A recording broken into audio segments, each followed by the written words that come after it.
जय द्वैत चंद जय गौर भक्त वृंद।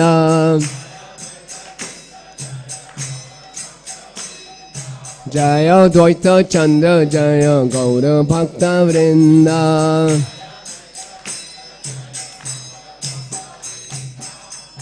ओम ज्ञानतिमिरन्धस्य ज्ञानाञ्जनशलाकया चक्षुरुन्मीलितं येन तस्मै श्रीगुरवे नमः।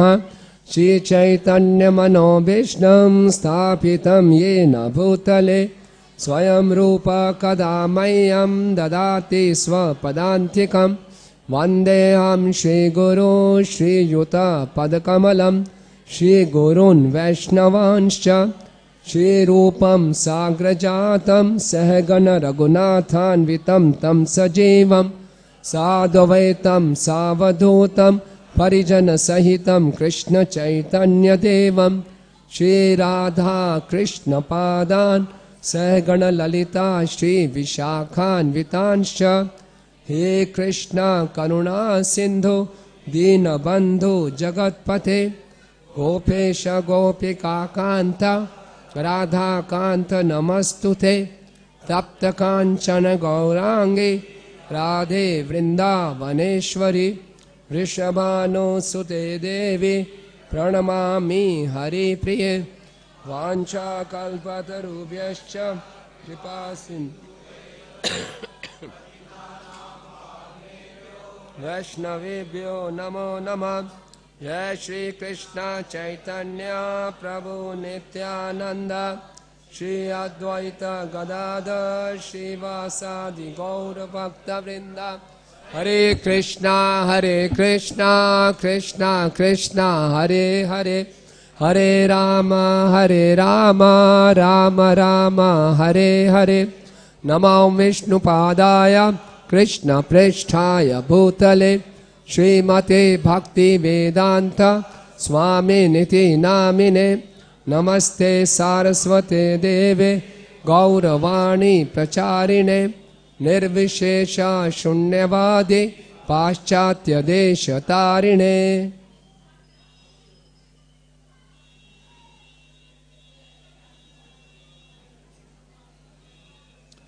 हरे कृष्णा। तो आप सब भक्तों का हार्दिक स्वागत है। और आने वाली 21 तारीख को बहुत ही महान उत्सव गौर पूर्णिमा महामहोत्सव की। और हर महोत्सव की असली शुरुआत है कि भगवान के विषय में हम श्रवण कीर्तन करें। अक्सर प्रभुपाद जी कहते थे कि लोग ये तो मानते हैं गॉड इज ग्रेट। आप अमेरिका में जाएंगे वहाँ US डॉलर के ऊपर लिखा हुआ है गॉड इज ग्रेट। लेकिन गॉड इज ग्रेट तो ठीक है, ये तो सब जानते हैं, लेकिन कितने ग्रेट है ये कोई नहीं जानते।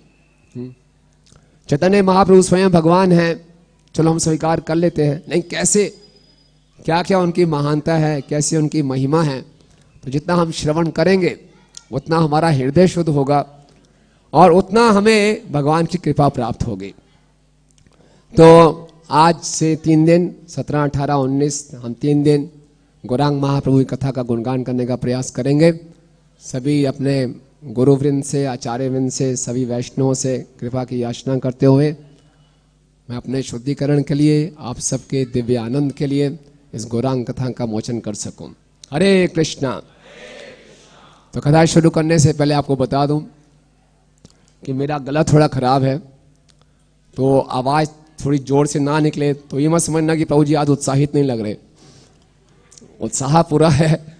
कल ही मैं नवदीप मंडल से आया हूँ परिक्रमा करके, तो वहाँ कुछ फीवर हो गया था, गला बैठ गया, तो जोर से बोलने का प्रयास भी करूँगा तो बोल नहीं पाऊँगा। लेकिन आप ये मत समझना कि उत्साह में कमी है, आप सब में उत्साह है पूरा सुनने का। और ये भी समझना कि बीच में बोलते बोलते मेरा गला रुक जाए तो ऐसा ही मत समझ लेना गलती से कि शायद प्रभु जी एक्सटेसी में आ गए। तो ना एक्सटेसी है ना उत्साह में कमी है, सामान्य भाव है। लेकिन आप लोग पूरे उत्साहित रहिए। अगर उत्साहित हैं तो हृदय से बोलिए Gauranga Gauranga Gauranga. Thank you very much. तो अब ये भजन जो हमने गाया नरोत्तम दास ठाकुर जी का, इसका बहुत ही सुंदर अर्थ है। श्री गौरांग देव के श्री चरण युगल ही जिनका धन एवं संपत्ति है, वही व्यक्ति भक्ति रस के सार को जान सकता है। गौरांग तुटी पदे जार धन संपदे से जाने भक्ति रस सार। भगवान श्री कृष्ण गीता में 9वें अध्याय में कहते हैं, राज विद्या राज गुह्यम पवित्रम इदम उत्तमम। ये जो कृष्ण भक्ति है राज गुह्यम है, बहुत कॉन्फिडेंशियल है, छिपी हुई है। राज विद्या है, सभी विद्याओं का राजा है, हर किसी को समझ में नहीं आएगा।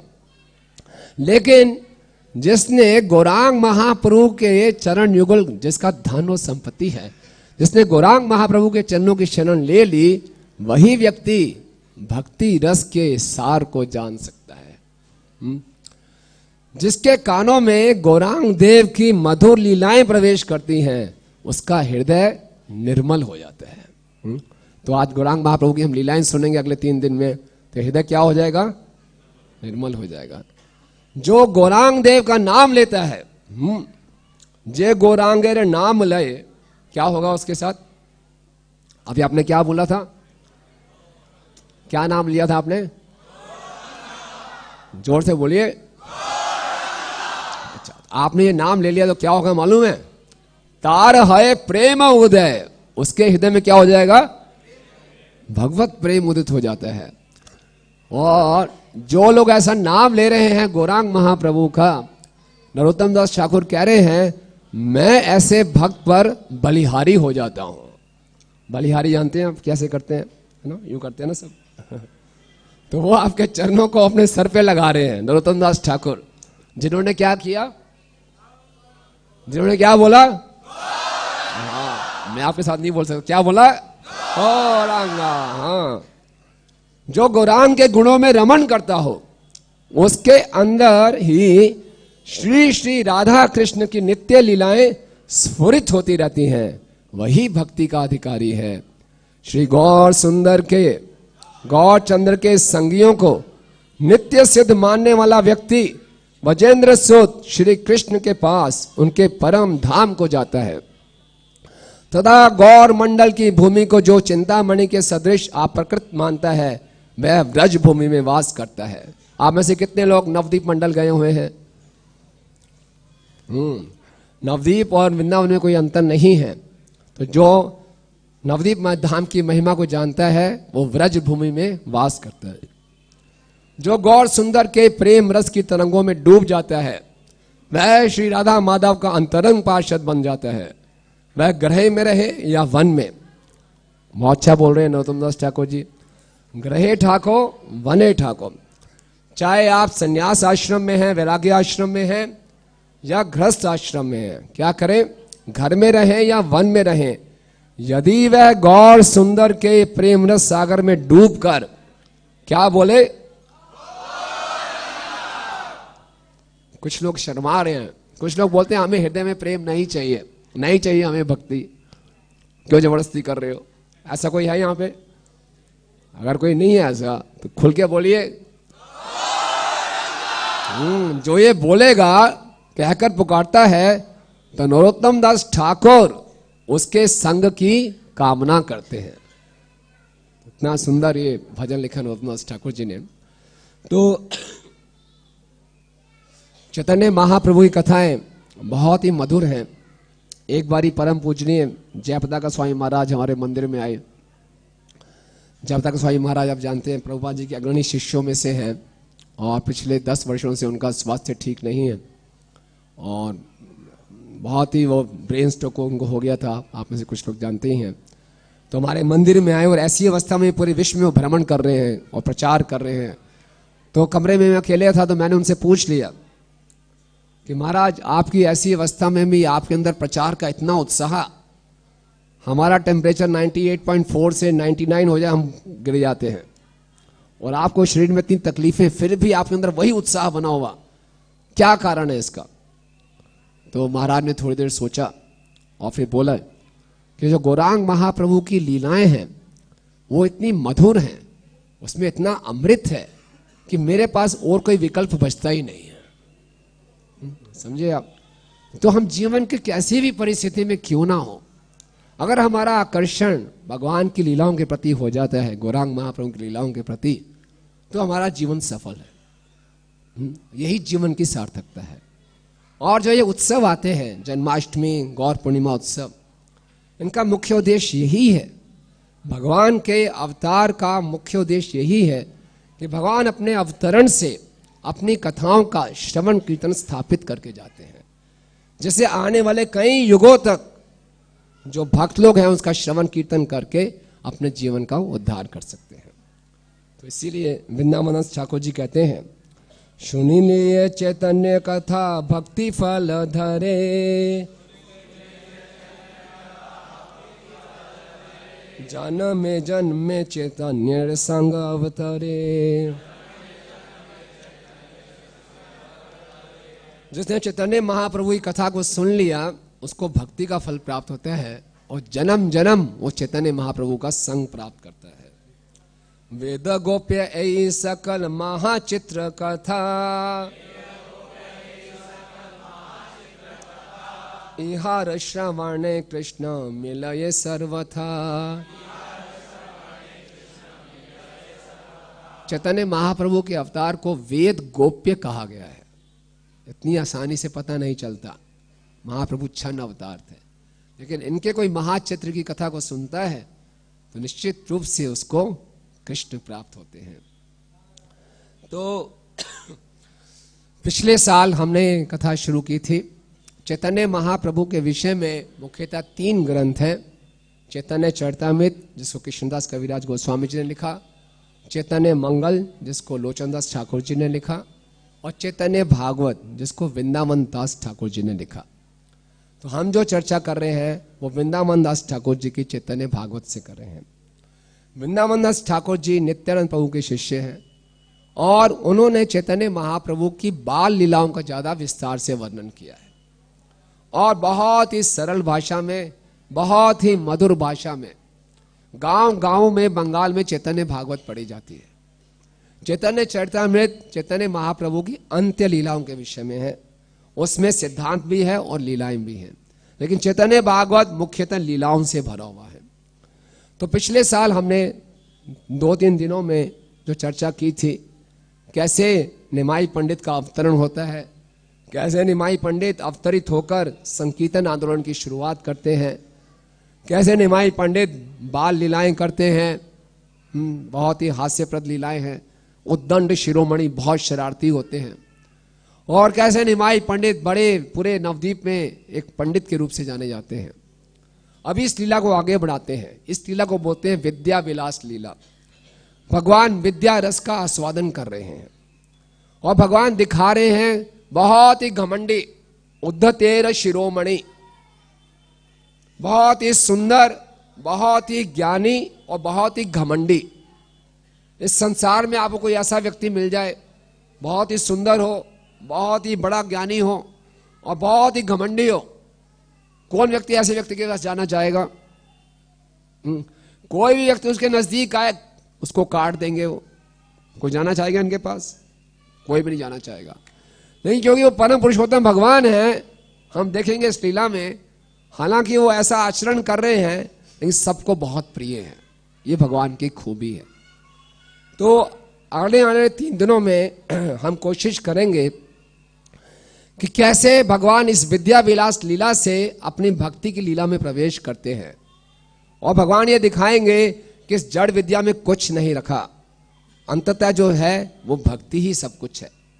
लेकिन पहले वो दिखा रहे हैं कैसे वो नवद्वीप में इतने बड़े पंडित हैं।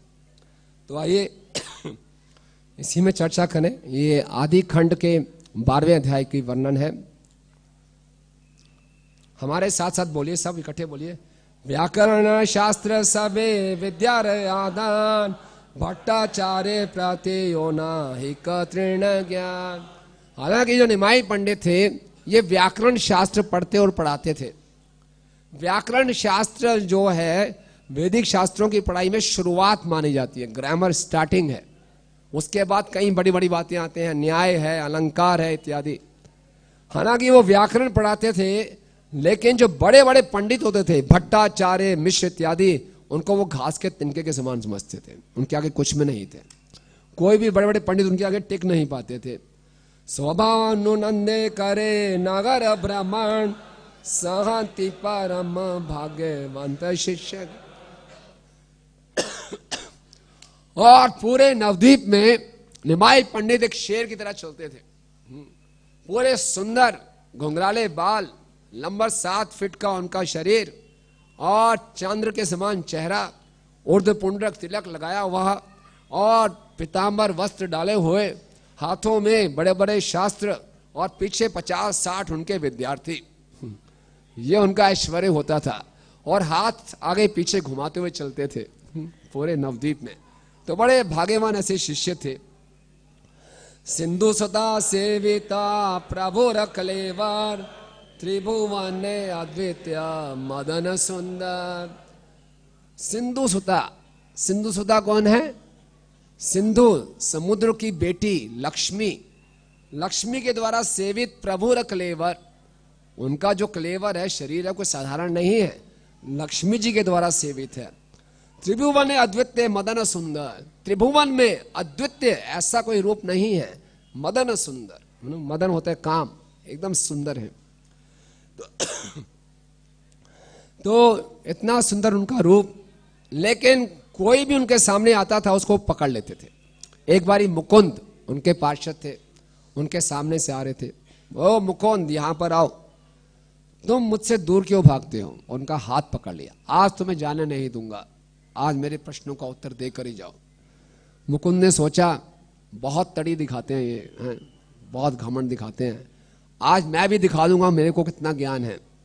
बोले निमाई ठीक है, आज हम व्याकरण पर चर्चा करेंगे नहीं, व्याकरण तो बच्चों का खेल है, मैं अलंकार पढ़ रहा हूं, अलंकार पे चर्चा करेंगे। निमाई पढ़े, बोला कोई बात नहीं, अलंकार की बात कर लेते हैं, सुनाओ कुछ अलंकार के विषय में। तो मुकुंद को जो सबसे कठिन से कठिन कविता आती थी वो उन्होंने सुनाई। बोले बताओ इसमें क्या दोष है? बोला सारा दोषों से ही भरा हुआ है ये तो। और निमाई पंडित ने एक के करके सारे दोष गिना दिए। मुकुंद जी ने तभी नीचे गिरे, उनके चरणों से धूल सर पे लगाई। निमाई ने बोला कोई बात नहीं, लगता थके हुए हो, घर जाओ, कल दोबारा बात करेंगे। मुकुंद सोचने लगे ये कोई साधारण व्यक्ति नहीं है, अगर ये कृष्ण भक्त बन जाए तो मैं इसके संग के लिए हमेशा लड़ाईत रहूंगा। ये कह के चुपचाप बेचारे चले गए। फिर आगे गए निमाई, तो सामने से देखा गदाधर पंडित आ रहे हैं। ओ गदाधर, वो गदाधर ने बोले अरे कहां से आ गए? फिर उनको जबरदस्ती से पकड़ लिया। गदाधर आज छोड़ के नहीं जा सकते, बोलो कुछ प्रश्न पूछूं आपसे? गदाधर ने बोला बोलो क्या पूछना है? बोले क्या सीख रहे हो तुम? न्याय, चलो न्याय की बात करते हैं। तो गदाधर ने बोला पूछो प्रश्न। निमाई ने पूछा बोलो मुक्ति क्या होती है? गदाधर पंडित जी ने जो सीखा था शास्त्रों से, मुक्ति का अर्थ है आत्यांतिक दुखों का नाश। बोला बिल्कुल बेकार, ये कुछ नहीं होते आत्यांतिक दुखों का नाश। मुक्ति का अर्थ है विष्णु के चरणों को प्राप्त करना, और उसके ऊपर कई उन्होंने शास्त्र कोट कर दिए। गदाधर पंडित ने बोला कब छुट्टी मिलेगी मुझे यहाँ से, मैं वापस जाऊं? बोला जाओ गदाधर, दोबारा पढ़ के आओ, फिर बात करेंगे। ठीक है मैं जाता हूं। इस तरह सब उनसे दूर भागते थे और निमाई अपने सभी छात्रों के साथ जाते थे, गंगा के तट पे बैठ जाते थे। और गंगा के तट पे बीच में निमाई बैठे, चारों तरफ से उनके छात्रों ने उनको घेर रखा है। और शाम को कुछ वैष्णव भी वहां पे आते थे और वैष्णव देखते थे निमाई को और उनकी बातें सुनते थे, तो उनको हर्ष भी होता था और दुख भी होता था।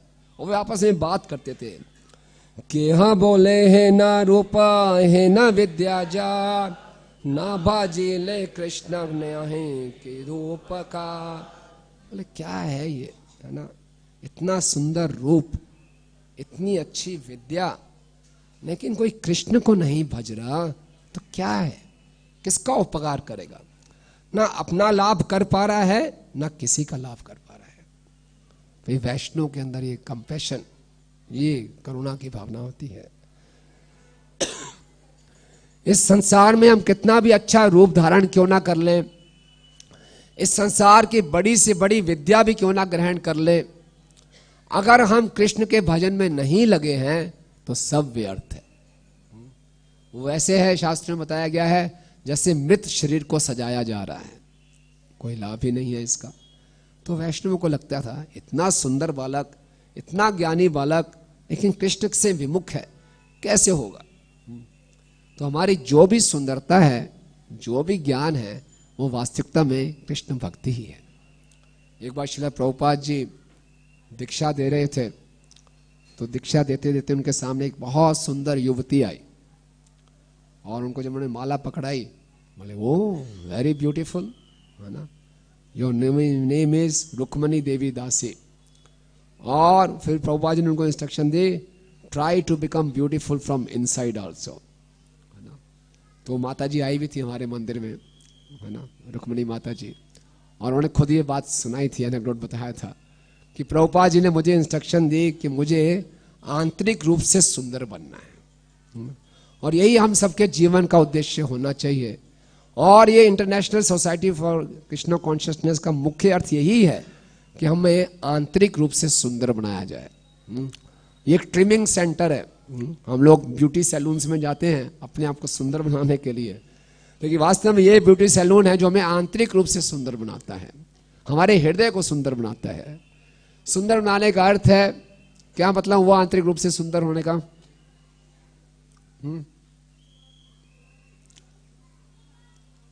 क्या मतलब हुआ है? मन की भक्ति की तरह शुद्धि। हाँ, शुद्धि क्या मतलब हुआ? हृदय में प्रेम हो। प्रेम कैसे मालूम चलेगा प्रेम है?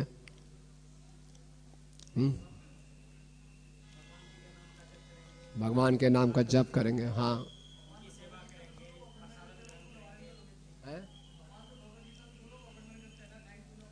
हाँ, अच्छा, अच्छे वैष्णव गुणों को विकसित करके, वेरी गुड। और चरणों को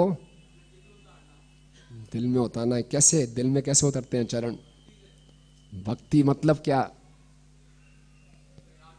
वैराग्य।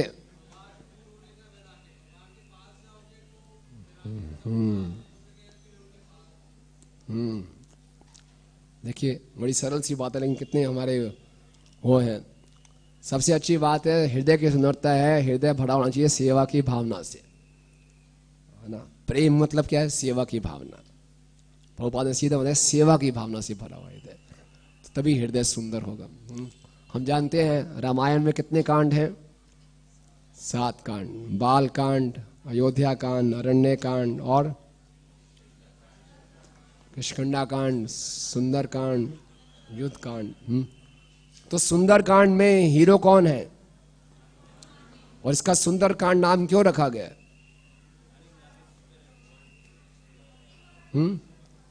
सेवा की भावना से।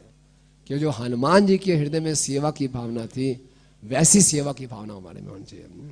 हनुमान जी जब भी सेवा के बारे में सुनते थे तो उत्साहित हो जाते थे, उछलते थे, सेवा का मौका मिला, है ना। सेवा के बारे में उत्साहित रहते थे। मालूम चला जी लक्ष्मण जी मूर्छित हो गए हैं, क्या करूं, कुछ समझ में नहीं आ रहा, चलो पूरा पर्वत उठा के ले चलो, उत्साहित। तो मालूम चला लंका में गए हैं, भगवान ने संदेश लेके भेजा है, तो बोले अब कल ये संदेश तो दे दिया, अब क्या करूं, कुछ और करके जाऊं, चलो कुछ और छानबीन करके आता हूं, रावण से मिल के आता हूं। रावण से मिलने से पहले रावण की लंका में सबसे जो सुंदर सृष्टि है उसका नाश करता हूं। रावण की लंका में सबसे सुंदर चीज कौन सी थी? अशोक वाटिका। धूमधाम मचा दी, वहां पे तोड़फोड़ कर दी। रावण ने अपने एक पुत्र को भेजा, बोला एक और सेवा का मौका, और छलने लगे। हनुमान जी के अंदर जो सेवा का मौका आता था, हनुमान जी रोज उत्साहित हो जाते थे, प्रफुल्लित हो जाते थे, है ना। हम अपने आप को देखें, जब हमारे पर सेवा आती है तो मैंने वो हो, मुझे क्यों पकड़ा, मैं ही दिखता हूं क्या हर बारी, ये तो शोषण हो रहा है मेरा, है ना। हाँ, उधर करके चलो उसको दे दो, उसको दे दो, है ना। तो ये मालूम चल जाएगा हमारा हृदय कितना सुंदर है। तो इसीलिए यही पूरे जीवन का लक्ष्य है कि अपना हृदय सेवा की भावना से भरा हो। और इसी ढंग से ज्ञान, जो भी ज्ञान है सब कुछ भगवान की, उसके लिए। सुंदरता के लिए आजकल देखते हैं, आजकल ऐसे कुछ परिवार हैं जिसमें दादा दादी, मामा मम्मी पापा बच्चे सारे के सारे जिम जाते हैं। मतलब कि पूरे परिवार के लिए जिम जाना एक रेगुलेटिव प्रिंसिपल है, सच्ची में। जिम जाना कोई गलत बात नहीं है, लेकिन लोग हेल्थ कॉन्शियस होने की जगह ब्यूटी कॉन्शियस ज्यादा है कि गुड लुकिंग हूं मैं। हेल्थ कॉन्शियस होना गलत बात नहीं है, लेकिन लुक कॉन्शियस, मैं कैसे दिख रहा हूं, तो इससे कोई लाभ नहीं है, कोई लाभ नहीं है। यही वो बता रहे हैं, किसी का भी उपकार होने वाला नहीं है, किसी का भी उपकार होने वाला नहीं है जब तक हम कृष्ण की ओर नहीं होंगे। तो इसलिए सबको बड़ा दुख होता था, इतना सुंदर व्यक्ति, इतना ज्ञानी व्यक्ति, काश ये कृष्ण की भक्ति में जुड़ जाता। क्या कह रहे हैं? सब ये बोलो न भाई ओहा ने देखिया, फांकी जिज्ञासार भाई या ये पलाइया। सब बोले इसको, कोई भी जिसको भी ये देख लेता है उसको छोड़ता नहीं है, उल्टे सीधे प्रश्न पूछता है, और सब लोग इसे दूर भागते हैं कि हाँ बोले देखा है ले ना देने आड़िया, महादानी प्राय ये न राखे न धरे। किसी ने बोला ये ऐसा जिद्दी व्यक्ति है, कोई इसके सामने आ जाए जबरदस्ती हाथ पकड़ लेता है, जैसे कोई टैक्स कलेक्टर हो, जाने नहीं दूंगा, पहले मेरे से बात करके जाओ। क्या बोले ब्राह्मण रे शक्तियां मनुष्य, कौन महापुरुष वाये हाय है ना। बोले जो भी कहो ये व्यक्ति साधारण नहीं है, इसके अंदर कुछ तो शक्तियां हैं। यद्यपि निरंतर बाखाने न फांके, तथापि संतोष बढ़ पाओ यहाँ। इसका सबूत ये है कि हालांकि ये निरंतर उल्टी सीधी बहस करता रहता है, लेकिन तब भी सब लोगों को इससे मिलकर बड़ा संतोष मिलता है। आपको ऐसा व्यक्ति आपको मिल जाए जबरदस्ती आपको बेइज्जती करे, आपको अच्छा लगेगा, लेकिन ऐसा व्यक्ति है सबका अपमान भी करता है, लेकिन सबको बड़ा संतोष भी मिलता है। इसलिए ये कोई अमनुष्य है। मनुष्य रे ए मन पांडित्य देखे नाई, कृष्ण ना भजे न सब यही दुख। बड़े दुख कर रहे हैं सब। आप इस दृश्य की कल्पना कर सकते हैं, गंगा का तट है, एक ग्रुप में तो निमाई पंडित बैठे हैं, अपने आसपास चारों तरफ से उनके छात्र हैं, और थोड़ी सी दूर पे एक वैष्णवों का समूह बैठा है, और दूर से उनको देख रहे हैं और आपस में चर्चा कर रहे हैं कि इतना पांडित्य है लेकिन कृष्ण में नहीं जुड़ा। सबको बड़ा दुख हो रहा है। फिर बोले अन्य अन्य सब साधेन सबा प्रति, सबे बेला इहा हो का कृष्ण। सब एक दूसरे से बोले भाई क्या करो, सब निमाई को आशीर्वाद दो, हैं? सब निमाई को आशीर्वाद दो कि कृष्ण के प्रति इसका प्रेम हो जाए। सब भगवान को ही आशीर्वाद दे रहे हैं। सब इनको आशीर्वाद दो भाई, प्लीज सब इनको आशीर्वाद दो। इतना ज्ञानी, इतना सुंदर बालक है, भगवान से विमुख है, तो इनको सब आशीर्वाद दो। दंडवत हाय सबे पड़ी ला गंगारे, सार भागवत में मेले आशीर्वाद। सब ने दंडवत प्रणाम कर दिया गंगा जी को, और सब बोल रहे हैं, आशीर्वाद दे रहे हैं कि ये निमाई जो है क्या बन जाए, भक्त बन जाए। हे नकारा कृष्ण जगाने तेर नंदन, तार रसे मत होई छाड़ी अन्य। कि हे गंगा देवी, जो जगन्नाथ जी का पुत्र है ये कृष्ण निमाई, इसका मन कृष्ण को छोड़कर और कहीं ना जाए, ये प्रार्थना कर रहे हैं सब। निरवधि प्रेमा भावे भजो का तो मारे, हे न संग कृष्ण देहा मा सब कारे। बिल्कुल निरंतर ऐसा भक्त बने कि हमेशा कृष्ण का भजन करता रहे, और हमें क्या हो, इसका हमेशा संग प्राप्त होता रहे। कितनी सुंदर प्रार्थना है। क्या प्रार्थना की उन्होंने? कि इनका मन हमेशा और हमें इसका संग। अंतर्यामी प्रभु चित जाने न सबा, शिवा शादी देख लिए करे नमः। भगवान तो सब जानते हैं, है ना, अंतर्यामी है, सब समझ गए कि मेरे लिए लोग क्या प्रार्थना कर रहे हैं। तो इसलिए जो वरिष्ठ वैष्णव होते थे श्रीवास आदि, उनको देखकर नमस्कार करते थे।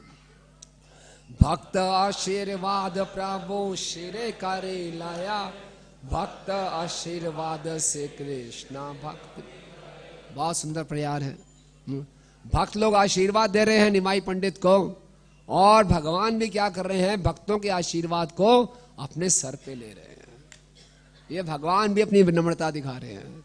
भगवान मजाक नहीं उड़ा रहे, अरे अरे मुझे क्या आशीर्वाद दे रहे हो, अपनी औकात तो देखो। नहीं, भगवान भी उनके आशीर्वाद को ग्रहण कर रहे हैं, सर पे ले रहे हैं। और भक्त आशीर्वाद से ही कृष्ण भक्ति प्राप्त होती है।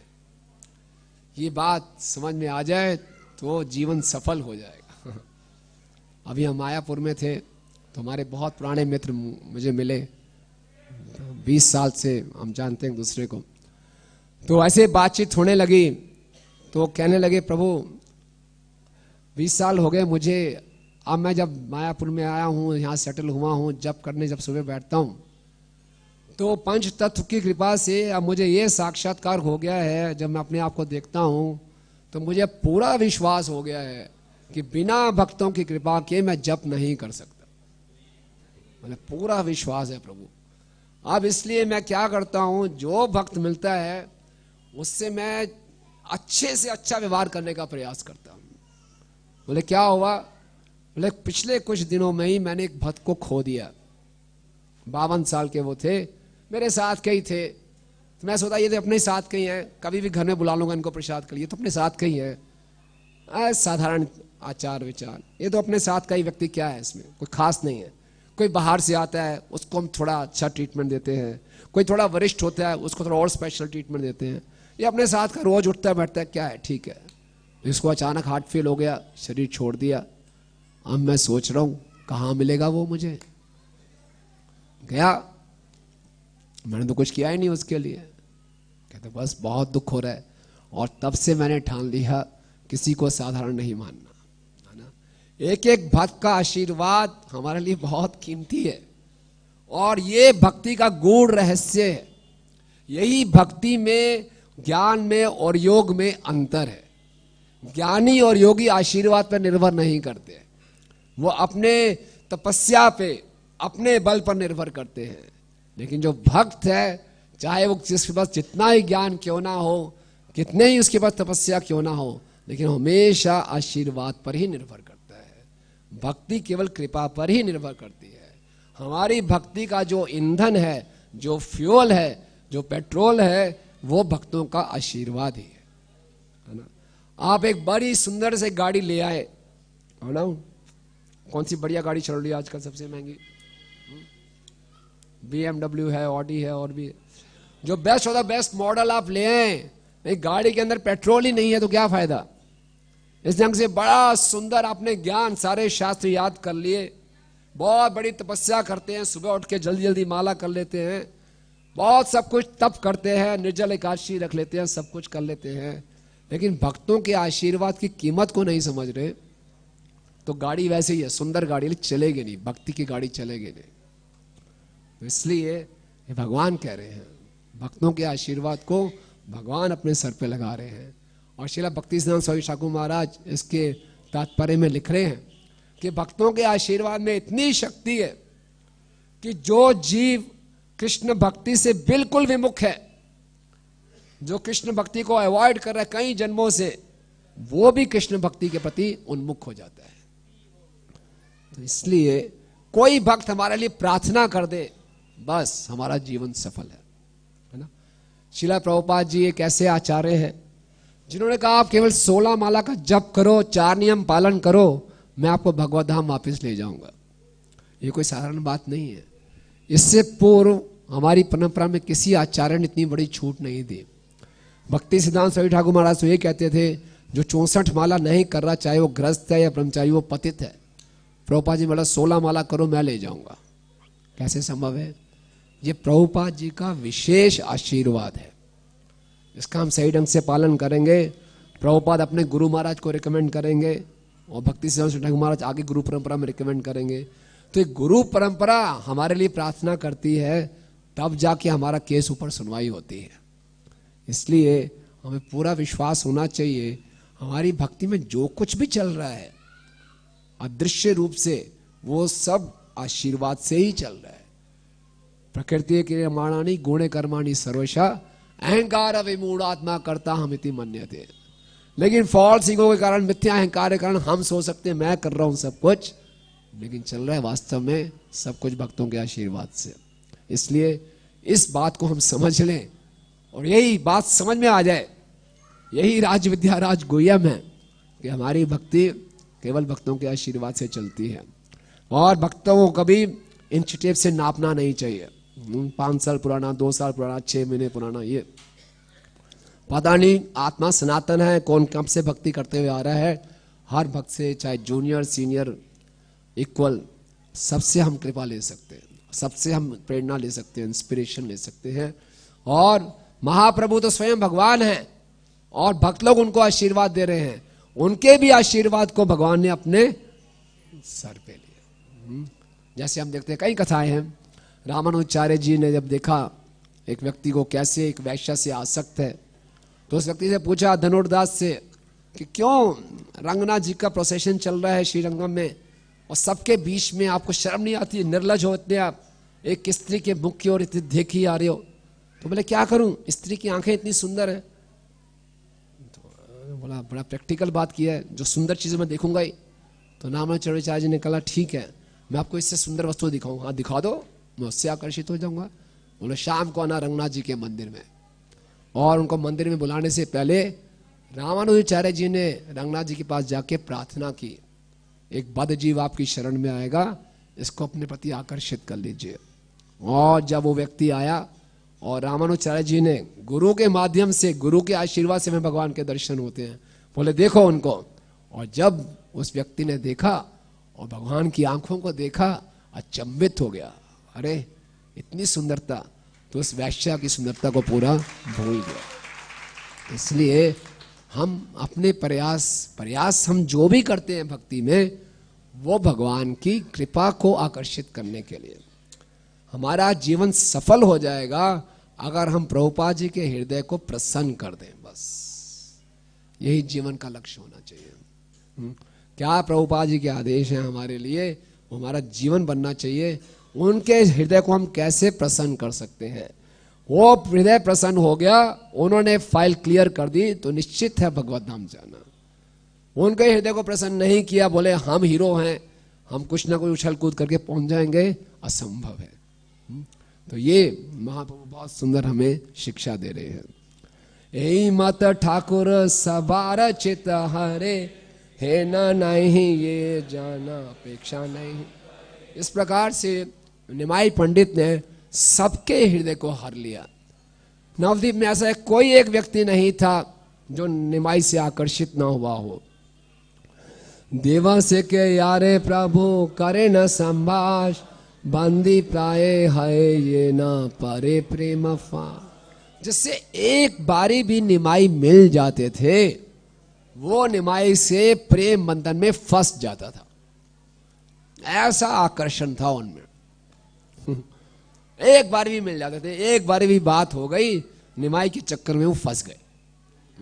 जैसे रूप गोस्वामी जी नहीं बोलते कि अरे भैया वृंदावन मत जाना, वृंदावन जाना तो वंशीवट पे मत जाना। अगर वंशीवट जाना तो वहां पे वो जो काले रंग का लड़का खड़ा होगा त्रिभंग रूप में बंसी बजाते हुए, उसकी तरफ तो बिल्कुल मत देखना। अगर देख लिया तो सारी फैक्ट्रियां बंद हो जाएंगी, घर बार छूट जाएगा, संसार टूट फूट जाएगा। अगर ऐसा चाहते हो फिर देख लेना। कितने लोग चाहते हैं ऐसा? अरे वाह, भगवान के सामने बोल रहे हैं आप तो, बहुत अच्छी बात है। तो ये कहने का तरीका है, यानी कि वो इतने आकर्षक है। इसी प्रकार से निमाई पंडित से कोई एक बार भी मिल लेता था तो उसका जीवन बदल जाता था, वो भगवान से आकर्षित हो जाता था। भगवान के शुद्ध भक्तों के अंदर भी यही लक्षण होते हैं। एक बारी भक्ति सिद्धांत स्वामी ठाकुर महाराज आसाम में जा रहे थे। तो आसाम में जा रहे थे तो एक बैलगाड़ी में बैठ के उन्होंने कहे किसी के साथ, तो बैलगाड़ी में बैठे थे तो एक और गांव का लड़का बैठा था। तो भक्ति सिद्धांत स्वामी ठाकुर महाराज ने उस गांव के छोटे बच्चे के साथ ऐसी बातचीत शुरू कर दी। छोटे बालक से आप क्या बातचीत करोगे, साधारण बातें शुरू की।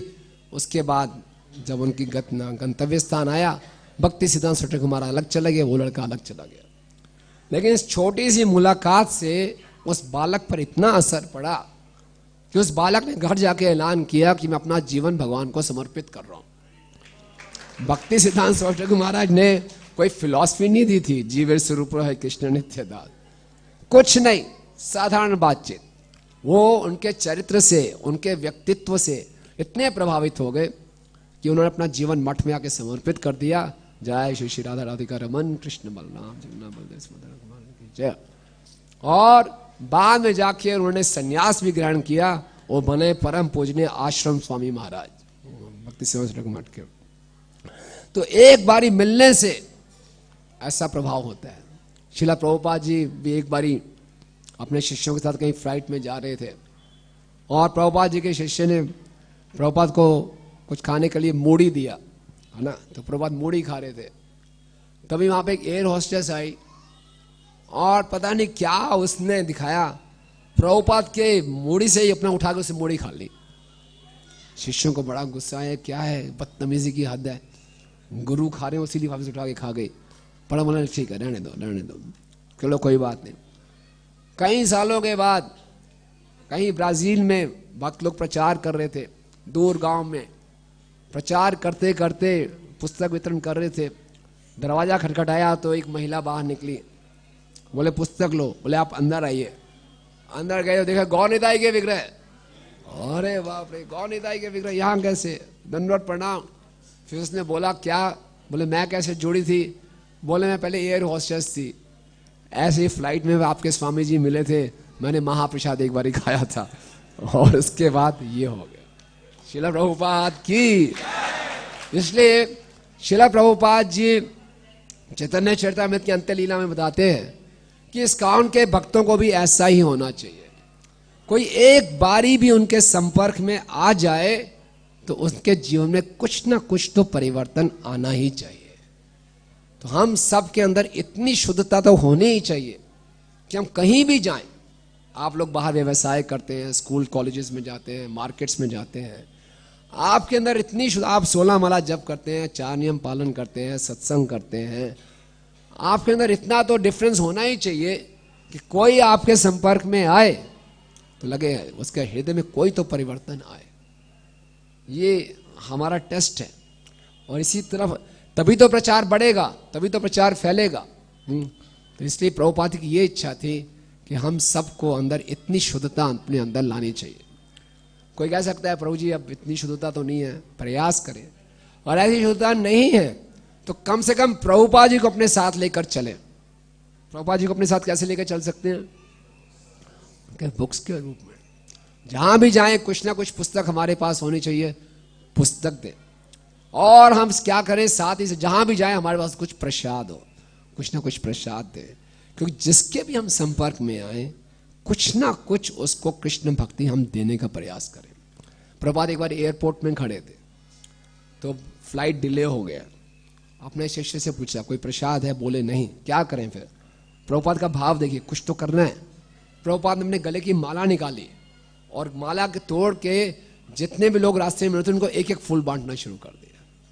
Wanted to give them something, कुछ ना कुछ तो देना है उनको। ये हमारे अंदर भाव होना चाहिए। इसी प्रकार से ईस्ट ऑफ कैलाश में डिवोटी थे यूथ फोरम में, वो कहीं ट्रेन में सफ़र कर रहे थे। ट्रेन में सफ़र करते हैं, कई लोग मिलते हैं, आपको भी मिलते होंगे, बातचीत करते हैं। तो बातचीत करते हैं तो एक व्यक्ति मिल गया, लड़का सा, और उससे बातचीत करते रहे। दिल्ली आए तो बोले उतर रहे हैं, बोले उसको एक किताब भी दे दी। बोले कहाँ जा रहे हो? आज संडे था। बोले चलो हमारे साथ ईस्ट ऑफ कैलाश मंदिर में। वो व्यक्ति खाली था, चलो चलो चलते हैं। ईस्ट ऑफ कैलाश मंदिर में चला गया, वो भी साथ में, अच्छा लगा। फिर वो रहता था यहीं पंजाबी बाग के एरिया में, बोले आप यहाँ भी आ सकते हो। तो लड़का यहाँ आने लग गया, थोड़ा और आने लग गया, धीरे धीरे जुड़ गया। फिर बाद में वो यहाँ फुल टाइम ब्रह्मचारी बन गया। वो हैं हमारे बलिराज प्रभु जो अभी रो रहे कैसे मिले? ट्रेन में। नो, तो हम नहीं जानते किसके जीवन में कैसे कुछ परिवर्तन आ जाए। इसलिए हम जहां भी जाते हैं हमें कुछ संदेश देना, ये बहुत बड़ा अवसर प्राप्त होता है ना। कई बारी हम लोग ट्रेन में जाते हैं तो हमारे आचरण को लोग बड़े क्लोजली देखते हैं। हम क्या खाते हैं, क्या पीते हैं, क्या जप करते हैं, सब देखते हैं लोग। अब क्या करने लगे हैं, अभी क्या खोलने लगे हैं, कौन सा पैकेट खोलने लगे हैं, क्या खाने लगे हैं, अभी क्या कर रहे हैं। तो ऐसे ही एक बारी मैं आ रहा था, मैं चंडीगढ़ से वापस आ रहा था शताब्दी में, तो मैं जप कर रहा था। तो एक व्यक्ति बार बार मुझे पीछे मुड़ के देख रहा था, मैं पता नहीं क्यों देख रहा है, जप कर। तो जब मैं उतरा न्यू दिल्ली स्टेशन पे तो बोला 1 मिनट के लिए मैं आपसे कुछ पूछ सकता हूँ? बोला हाँ। कहते हैं जप कर रहे हो आप, मंत्र बोल रहे हो, इतना तेज तेज क्यों बोलते हो, क्या जल्दी है आपको इतना तेज? ऐसे कोई ध्यान थोड़ी लगता होगा। मैंने कहा बाप रे, इतना ध्यान देते हैं। बोले आप मंत्र है उसको रुक रुक के बोलिए, ध्यान से सुनिए, तब होता होगा। मैंने कहा बात आपकी ठीक है, लेकिन हम इससे थोड़ा तेज बोलते हैं कि मन भटके ना। मैंने तो बहुत इतना सावधान मन लोग इतना ऑब्जर्व करते हैं। इसी प्रकार से जैसे हमारे कई बार हम जाते हैं बड़े ट्रिप को लेकर, तो एक बार व्यक्ति आया हमारे पास, बोले आप क्या करते हो? माला, हम माला करते हैं। तो कैसे? अच्छा ये ध्यान लगाते हैं? कहते हैं हाँ। कहते हैं इस ध्यान में बीच में बातें भी कर सकते हैं, बीच में हंसी मजाक भी कर सकते हैं? मैं कहा नहीं। कहता हम देखते हैं आपके भक्त लोग तो सब कर रहे हैं सब, है ना? तो लोग सब देखते हैं और हमारे आचरण को देखकर, हमारी भक्ति के प्रति गंभीरता को देखकर उनके हृदय में परिवर्तन आता है। जैसे अभी हम जा रहे थे, अभी मायापुर जा रहे थे, तो हम 3-4 लोग थे, हमारे साथ एक और व्यक्ति बैठे थे। तो अब प्रसाद तो हम जानते हैं, भक्त लोग प्रसाद ले जाते हैं, हमारा ऐश्वर्य है प्रसाद, इतना सुंदर प्रसाद, और प्रसाद होता भी ज़्यादा है। तो खूब पाया, उसको भी खिलाया, बड़ा संतुष्ट हो गया, क्या प्रसाद है। तो कुछ बचा हुआ था, फिर भी बच गया, बोला रख लो रख लो, आगे काम आएगा। आगे दूसरा प्रसाद वाला इटावा से और आ रहा है प्रसाद, ये तो ब्रेकफास्ट था। बड़ा हैरान हो गया। फिर घर में उसकी बातचीत होती रहती थी, फिर बोलता था मैं ना इस्कॉन के संत लोग हैं उनके साथ हूँ, बड़ा अच्छा प्रसाद खिलाया है इन्होंने। फिर रख दिया उन्होंने। फिर इटावा आया, वहाँ से लंच प्रसाद चढ़ गया, फिर वो देख रहा क्या आ रहा है, एक के बाद एक कनस्तर आ रहे हैं बढ़िया। फिर जो बचा हुआ था वो बट गया वहीं पे। फिर कुछ समय के बाद लंच परोसा गया, फिर वो देख रहा क्या है, बोला आप भी लंच। वो अपने घर से कुछ लेके आया था, वो वहीं लटका हुआ था उसका थैले में। फिर उसको दिया परोसा लंच, फिर कमाल का प्रसाद क्या है। फिर घर से फोन आया, बोले गुरुजी हैं, बड़ा अच्छा है, ये बड़ा अच्छा संग मिल रहा है, बहुत बढ़िया बढ़िया खाने को मिल रहा है। तो इस प्रकार से लोग प्रभावित होते हैं। फिर हमने उनको हरि नाम के विषय में बताया, हरि नाम उसने जब करना शुरू किया। तो हम बाहर जाएं तो हम अपना आचरण ऐसा रखें कि हम लोगों को प्रभावित कर सकें, ये बहुत बड़ी हमारी जिम्मेवारी है। और प्रभुपाद हमसे ये अपेक्षा करते हैं। हम भगवान नहीं है। चैतन्य महाप्रभु तो झारखंड के जंगल में गए, सबसे पशुओं से उन्हें हरिनाम करा दिया, लेकिन हमारे अंदर इतनी शुद्धता होनी चाहिए, ऐसा हमारा इंटेंशन होना चाहिए कि हम कुछ पुस्तक प्रसाद अपने साथ रखें, अपना आचरण सुंदर रखें, ताकि लोगों के जीवन में परिवर्तन आए। विद्या रस्य यत प्रभु करे अहंकार, सुनन तथापि प्रीति प्रभु रसवा। हालांकि विद्या रस का आस्वादन करे थे प्रभु और अहंकार में रहते थे, लेकिन फिर भी लोगों को उनको सुन के उनके बारे में उनकी प्रीति हो जाती थी। यमनो प्रभु देखे करे बड़ प्रीत, सर्वभूत कृपालुता प्रभु। इवन जो यमन थे, मुस्लिम थे, वो भी महाप्रभु से प्रेम करते थे। तो ये महाप्रभु का चल रहा था। एक दिन महाप्रभु ने क्या किया, ये तो उनका विद्या रस का आस्वादन चल रहा था, क्योंकि निमाई पंडित स्वयं भगवान है, बीच बीच में अपना वो ऐश्वर्य भी दिखाते थे। तो एक बारी उन्होंने पूरे प्रेम के अपने भाव दिखा दिए, सारे अष्ट सात्विक विकार दिखाना शुरू कर दिए। लेकिन लोगों को क्या लगा कि उनको वायु का रोग हो गया है। एक दिन वायु देह मान्य करे दल, प्रकाशे न प्रेमा भक्ति विकार सकल। ऐसा दिखाया महाप्रभु ने, उछल रहे हैं, कूद रहे हैं, जोर जोर से चिल्ला रहे हैं, और पूरा शरीर स्तंभित हो रहा है, जमीन पे लौट रहे हैं, मूर्छित हो रहे हैं। सब लोग बड़े डर गए और जोर जोर से चिल्लाकर, जैसे कोई भी सामने आता तो उसको मारपीट करना शुरू कर दिया, घर में तोड़फोड़ करना शुरू कर दिया, और जोर जोर से चिल्लाने लगे, इस पूरे विश्व को धारण करने वाला मैं हूं, मेरा नाम विश्वम्बर है, मैं ही परम पुरुषोत्तम भगवान हूं। सब लोगों ने पागल हो गया, क्या हो गया सब। कोई बोलने लगा इसके अंदर दानव प्रवेश कर गया है, कोई बोले किसी डाइन का प्रभाव है, क्या हो गया। तो सारे लोग इकट्ठे हो गए, सब ने बोला क्या है, ये वात रोग है ना, ये बहुत बोलता है, रात दिन बातचीत करता रहता है।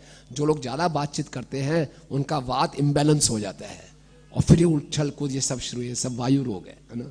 तो सब बड़े बड़े लोग आ गए, बुद्धिमंता खान और मुकुंद संजय, ये बड़े रिस्पेक्टेबल आदरणीय लोग थे, नवद्वीप के रईस लोग थे, और उनके पास सब दवाइयाँ होती थी। बोले कोई घबराओ मत, ये साधारण वात रोग नहीं है, महावायु रोग है, सुनो ये तो बहुत कठिन है।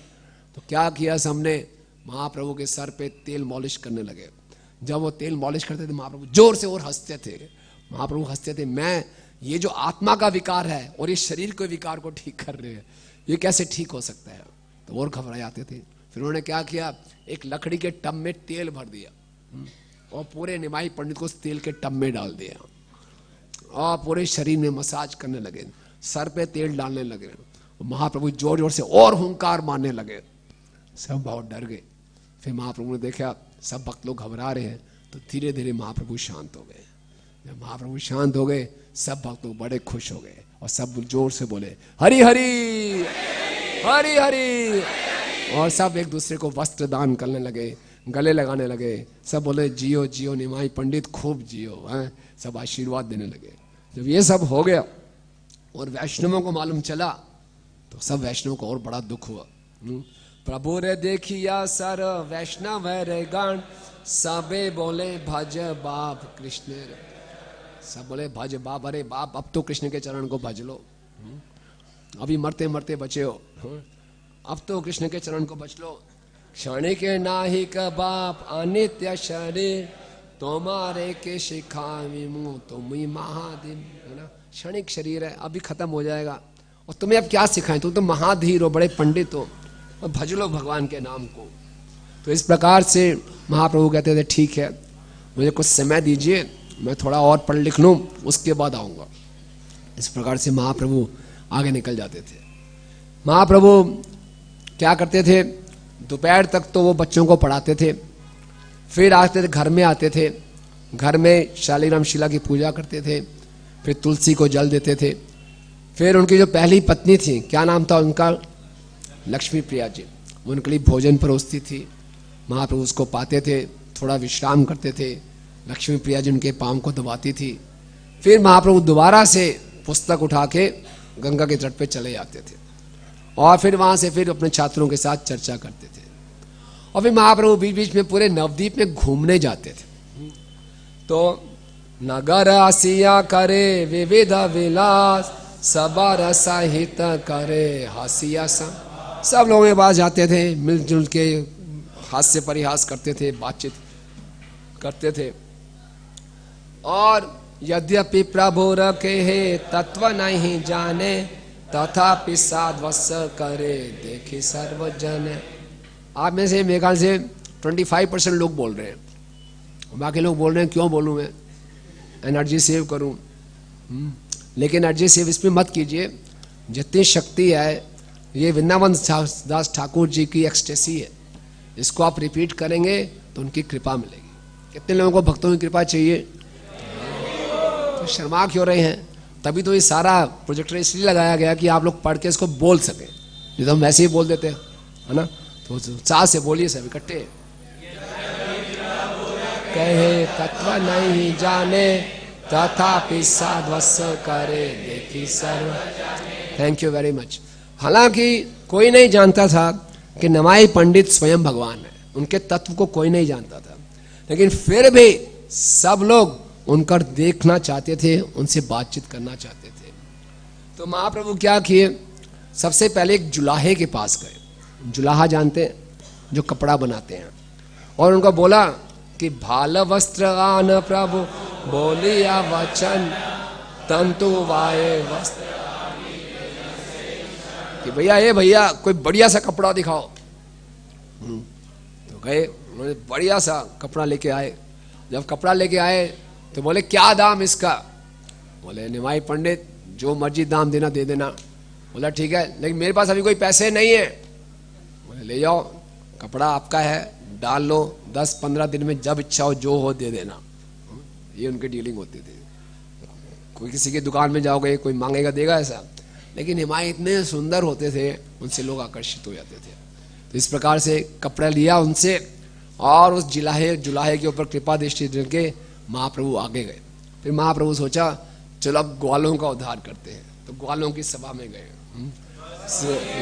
महाप्रभु गोपेर द्वारे ब्राह्मण संबंधे प्रभु पाए। तो गोपों की सभा में गए और बोले अब ब्राह्मणों का कुछ मजाक उड़ाते हैं। बोले ब्राह्मण आए हैं भैया तुम्हारे घर में,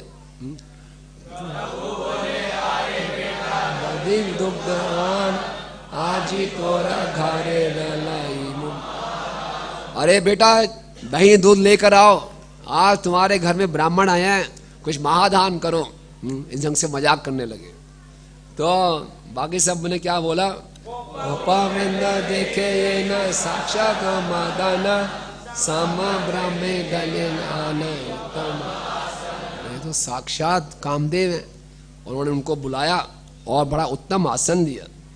उन्हें बोले क्या, प्रभु संगे गोपगण करे परिहास मामा मामा बलि सब करे संभाल। तो निमाई पंडित भी मजाक के उसमें थे, तो गोपगण भी मजाक कर रहे थे।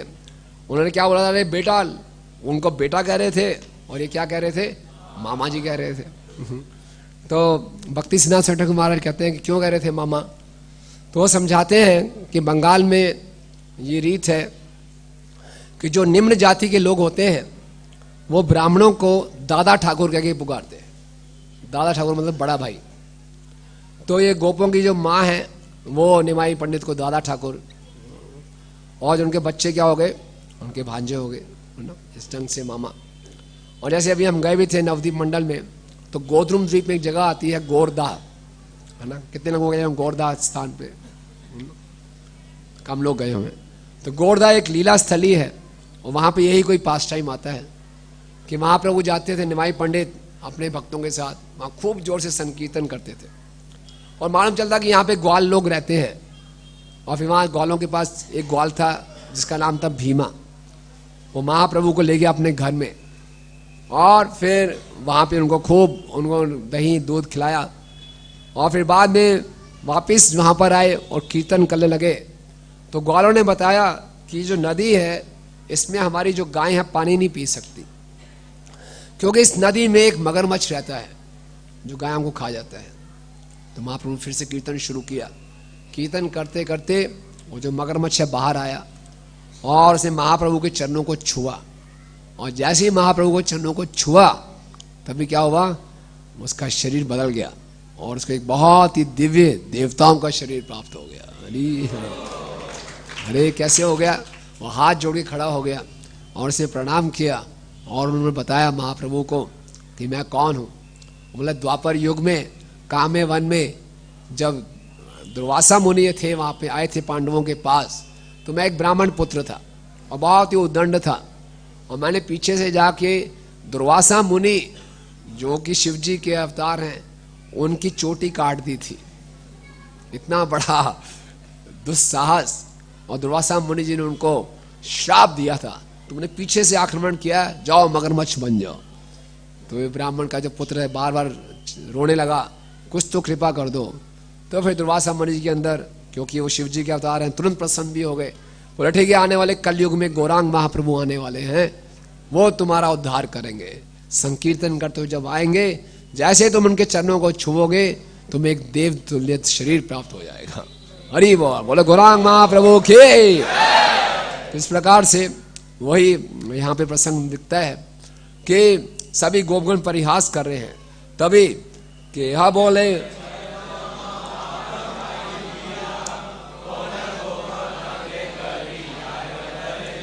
इसमें से एक बोला चलो मामा क्या करें, घर ले जाता हूँ आपको, और घर ले जाके आपको क्या खिलाऊंगा, भात खिलाऊंगा, है ना। मजाक कर रहे हैं उनके साथ, है ना। महाप्रभु क्या खाने आए थे, दही दूध खाने आए थे। चलो घर जाके आपको भात खिलाएंगे।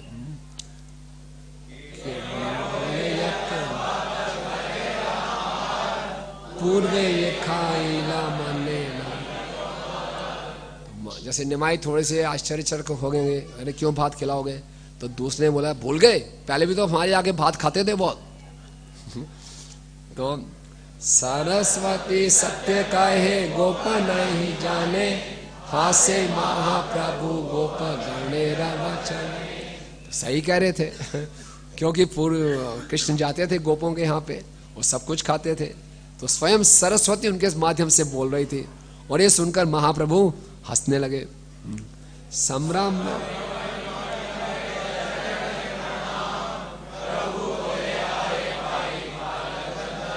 इस प्रकार से गोपों के यहाँ से उनका उद्धार करके महाप्रभु बोला किसके पास जाएं।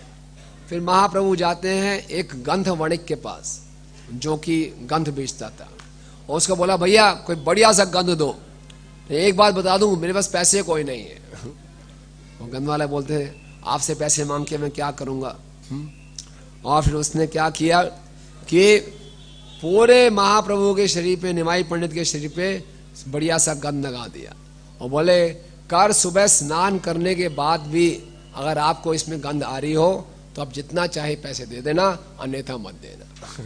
तो इस प्रकार से उन्होंने निमाई पंडित की सेवा की और फिर निमाई पंडित उनको भी आशीर्वाद देकर फिर आगे बढ़ते हैं। इसके बाद निमाई पंडित जाते हैं। जय श्री श्री राधा राधिका रमन कृष्ण बलराम की जय। इसके बाद निमाई पंडित जाते हैं एक मालाकार के पास, फूल बनाने वाले के पास, और उसको बोलते हैं भैया बढ़िया सा फूल दो। तुरंत वो मालाकार आता है, माली आता है और निमाई पंडित को बढ़िया सा फूल डाल देता है, हार डाल देता है, और निमाई पंडित उसको भी आशीर्वाद देके फिर आगे बढ़ते हैं। फिर निमाई पंडित जाते हैं एक शंख बेचने वाले के पास, बोले बढ़िया सा शंख दो। बोलते आपके लिए निमाई पंडित बढ़िया से बढ़िया शंख। बोले मेरे पास पैसे नहीं है। बोले कोई बात नहीं निमाई, इसको ले जाओ, जब 15-20 दिन में जितना पैसे हो दे देना, चाहे मत भी देना। तो इस प्रकार से निमाई पंडित इस लीला से क्या दिखा रहे हैं कि निमाई पंडित सबके पास जा रहे हैं और जो उनकी मेहनत की कमाई है उसको वो ग्रैंड कर रहे हैं। वो बाद में जाते हैं एक पान वाले के पास, है ना, तांबुली के पास। तांबुली ये देखिया रूपा मदन मोहन, चरण लेना धूली नहीं दिले ने आसन। उस पान वाले ने बिना कुछ कहे, बाकी सबसे जाके तो निमाई पंडित ने मांगा था, मुझे गंध दो, मुझे कपड़ा दो, मुझे शंख दो, मुझे दूध दो। लेकिन पान वाला तो इतना गदगद हो गया, इसने बोला निमाई पंडित मेरे घर में, मैं तो इतना नीच हूं। तुरंत जाके महाप्रभु को पान अर्पण कर दिया। महाप्रभु ने पान खाया और उस पान वाले ने देखा ये तो स्वयं मदन मोहन है, और उनके चरण की धूल अपने सर पे लगाई, उनको आसन दिया और उनको पान ऑफर किया। जब पान लिया महाप्रभु ने तो एता बोले आपन परम संतोषे गिले ने बोले आली प्रभु देखे आसे। तो ऐसा कह के उन्होंने, उनको परम संतोष हुआ और महाप्रभु जब पान दिया, महाप्रभु उस प्रति बड़े प्रसन्न हुए। प्रभु बोले काड़ी बिना केने गोया दिला, मामूली बाले चित्ते है। प्रभु ने पूछा कि बिना पैसे दिए आपने मुझे पान क्यों दे दिया? सीधी सी बात, कैसे दुकानदार हो आप? कोई कस्टमर आपके पास तुरंत पान दे दिया बिना पैसे के। तो उस पान वाले ने बोला चित्ते हेने लीला, अंदर से एक प्रेरणा आई बस कि आपको दे दूं। तो इस प्रकार से निमाई देते थे, अपने आप भक्ति का भाव उत्पन्न हो जाता था। इस प्रकार महाप्रभु ये लीला करके हमें सिखा रहे हैं कि हमारे पास जो कुछ भी है वो किसके लिए है? भगवान के। भगवान श्री कृष्ण ने तो आदेश दिया, यत करोषि यत स्नासी यत जुजोसी ददासी यत तपस्वसी कौन्तेय तत् कुरुस्व मदर्पण। सब कुछ मेरे को अर्पण करो, जो कुछ खाते हो, जो यज्ञ करते हो, जो दान देते हो, जो तपस्या करते हो। लेकिन निमाई पंडित और दयालु हैं, बोले कलयुग के जीव अपने आप तो देंगे नहीं, खुद चले जाते हैं और मांग रहे दो दो दो। और क्योंकि वो इतने सुंदर हैं, सब लोग अपने आप दे रहे हैं, है ना। तो इसको बोलते हैं कि हालांकि महाप्रभु, कोई दूसरा व्यक्ति बोलेगा, बोले अच्छी जबरदस्ती है, तो जबरदस्ती लग रही है नहीं। कोई नैतिकता के स्तर से बात करेगा, ये अच्छी जबरदस्ती है, आपने पंडित होने का लाभ उठा रहे हो। एक बेचारे पनवाड़ी के यहाँ चले गए, मुफ्त का पान खा लिया। एक बेचारे जुलाहे के यहाँ चले गए, मुफ्त का बढ़िया कपड़ा ले लिया। ये अच्छा है भैया? ये जबरदस्ती की बात है? नहीं, जबरदस्ती की बात नहीं है। कई बार जबरदस्ती करनी पड़ती है किसी को भक्ति देने के लिए, है ना। नैतिकता के स्तर पे देखते रहेंगे तो ये क्या हो रहा है, लेकिन जबरदस्ती कई बार नहीं करनी पड़ती है। इसलिए भक्त लोग भी कई बार थोड़ी जबरदस्ती करते हैं, तो शुरू में किसी को बुरा लगता है, अब जबरदस्ती क्यों भुगत पा रहे हो, लेकिन मना कर दिया ना, भक्त लोग फिर बोलते हैं ले लो ले लो। एक बार रेड लाइट पे ऐसे ही मधुसुंदर प्रभु पुस्तक बांट रहे थे, गीता बांट रहे थे, तो व्यक्ति ले नहीं रहा था, तो जबरदस्त इसको दे दी इंग्लिश की भगवत गीता। वो बहुत बड़ी कंपनी का एक मालिक था, उसने ले ली, जाओ यार लो 500 रुपये, जाओ यहाँ से, है ना, क्या पीछे पड़े रहते हैं, पैसे के लिए हमें गीता देते हैं, लग के रख दी गीता, कहीं रख दी। कुछ समय के बाद, महीनों के बाद, उनके पिताजी बिल्कुल मृत्युशैया पे आ गए। तो बोले मैं क्या करूं अपने पिताजी के लिए, मैं तू शैया पे आ गया। तभी भगवान ने अंदर से प्रेरणा दी, गीता मिली थी एक बार, तो तुरंत गीता उठा के लाए, उनके शरीर छोड़ने से पहले उनको गीता सुना दी, और उनके पिताजी ने शरीर छोड़ दिया। और फिर इतने गदगद हुए उस क्षण के कि किस व्यक्ति ने मुझे जबरदस्ती गीता दी थी, मैं तो ले नहीं रहा था। उसके बाद उन्होंने एड्रेस ढूंढा, ईस्ट ऑफ कैलाश में आए, जैसे ही मधुसूदन प्रभु दिखाई दिए उनके चरण पड़ गए, भैया आपकी कृपा से मेरे पिताजी का उद्धार हो गया। इसलिए भक्त लोग जबरदस्ती करते हैं, लेकिन भक्त लोगों की जबरदस्ती के पीछे अज्ञात सुकृति मिलती है। इस बार कई ऐसे भक्त मिलते हैं, पुराने भक्त हैं, बोले मैं तो इस कोने में बिल्कुल आता ही नहीं था, मेरे एक लाइफ मेंबर वाले प्रभु जी थे, पीछे ही पड़ गए मेरे, रोज फोन रोज फोन रोज फोन, घर में आ जाते थे, बोले कुछ तो किस्त दे दो, 100 रुपए किस्त देके, मैंने कहा थक जाएंगे, ये थकते ही नहीं थे, पता नहीं पीछे पड़े रहे पीछे पड़े रहे पीछे पड़े रहे। आज मैंने पहली दीक्षा ली, ब्राह्मण दीक्षा ली, आज मैं पूर्ण रूप से समर्पित हूँ। कैसे जबरदस्ती लाइफ मेंबर बनाया था। तो इसलिए भक्त लोग जब जबरदस्ती करें, गुरुजन वरिष्ठ भक्त जबरदस्ती करें, इसके पीछे हमारा ही भला होता है। तो निमाई पंडित जा रहे हैं, जबरदस्ती मांग रहे हैं सबसे, लेकिन क्या कर रहे हैं, सबको सुकृति बांट रहे हैं। इसके बाद निमाई पंडित करते करते एक ज्योतिष के पास गए। वो ज्योतिष नवद्वीप में बहुत प्रसिद्ध था, सब कुछ बता देता था। निमाई पंडित गए, बोले ज्योतिष मैंने सुना तुम सर्वज्ञ हो, सब कुछ जानते हो, जरा बताओ पिछले जन्म में मैं कौन था। बोले अच्छा निमाई अभी बताता हूं। उसने आंखें बंद की, गोपाल मंत्र का उच्चारण किया, ध्यान लगाने लगा। जैसे ही ध्यान लगाया उसको क्या दिखाई दिया, शंख चक्र गदा पद्म चतुर्भुज श्याम श्रीवत्स कौस्तुभ वक्षे मां ज्योतिर्धाम। उसको लगा एक श्याम वन का सुंदर चतुर्भुज रूप, शंख चक्र गदा पद्म और श्रीवत्स है, कौस्तुभ है। ये सब देखकर हैरान हो गए, अरे ये क्या है। थोड़ा और आगे देखा कि इस चतुर्भुज रूप को देवकी और वसुदेव एक कारागार में प्रणाम कर रहे हैं। फिर और देखा कि वसुदेव एक छोटे से बालक को गोकुल ले जा रहे हैं। फिर देखा कि नंद महाराज के आंगन में एक छोटा सा बालक माखन लेके घूम रहा है। फिर देखा कि एक श्याम सुंदर यमुना के तट पे रासलीला कर रहा है। बोले क्या है, आंखें खोली तो निमाई पंडित मुस्कुरा रहे। बोले कौन था मैं, बोलो। बोले अभी बताता हूँ। फिर आंखें बंद की, बोले गोपाल ये सामने खड़ा है ब्राह्मण, कौन था ये, बताओ पिछले जन्म में कौन था, कौन था। और फ्लैशबैक चला गया। फिर उनको भगवान राम के दर्शन हुए, फिर मत्स्य अवतार के दर्शन हुए, फिर वराह भगवान के दर्शन हुए, नरसिंह भगवान के दर्शन हुए, बलराम जी के दर्शन हुए। वो तो चकरा गया उसने।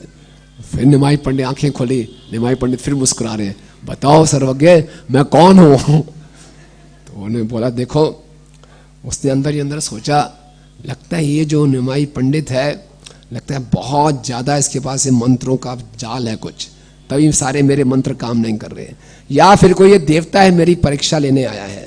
बोले अब क्या करूं।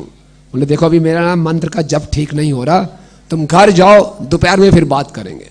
निमाई पंडित बोला कोई बात नहीं, अच्छे ढंग से ध्यान लगा लो, जब मालूम चले बता देना कि मैं पिछले जन्म में कौन था। निमाई पंडित की जय।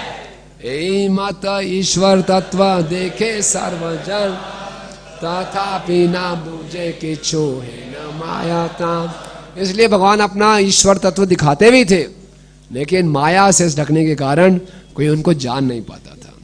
तो इस प्रकार से महाप्रभु घूमते घूमते गए अपने बहुत ही प्रिय भक्त श्रीधर पंडित के यहाँ पे। श्रीधरे र प्रभु बड़ा प्रसन्न अंतरे, नाना छले आई से ना प्रभु ताना।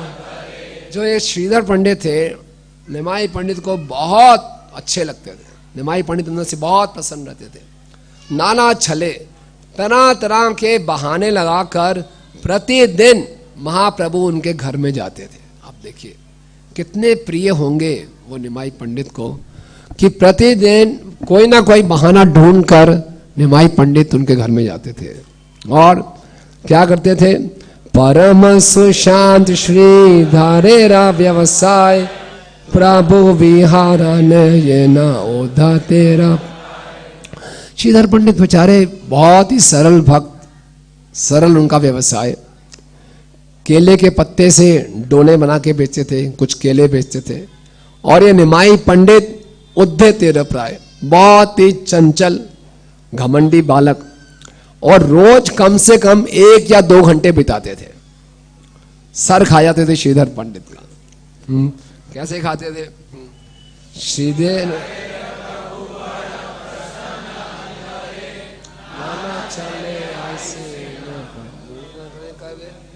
वाको वाके पारे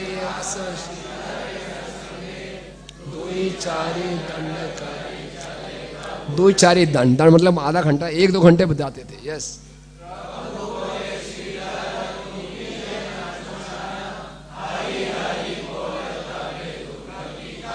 बोले श्रीधर तुम रात दिन हरी हरी करते रहते हो, फिर भी इतने गरीब क्यों हो, इतने दुखी क्यों हो? आप देखो सामने ये जो लोग हैं और हैं, बोलो लक्ष्मी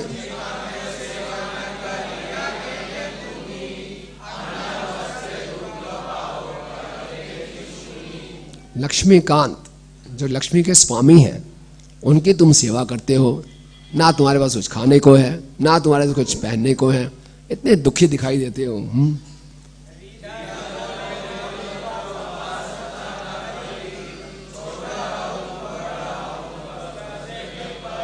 सीता बड़े सरल थे, बोले भूखा तो मर नहीं रहा, कपड़े डालने को छोटा हो या बड़ा वस्त्र कुछ तो डाल ही लेता हूं, नंगा तो घूम नहीं रहा।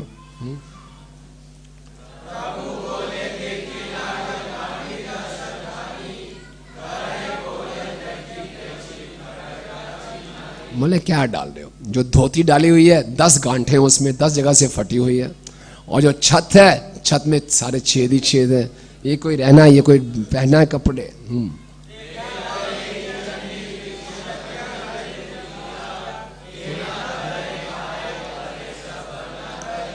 अरे देखो ये चंडी के जो भक्त है, क्या इनका ऐश्वर्य है, और तुम कृष्ण के भक्त हो, क्या गरीबी में रह रहे हो? क्यों नहीं तुम चंडी के भक्त बन जाते?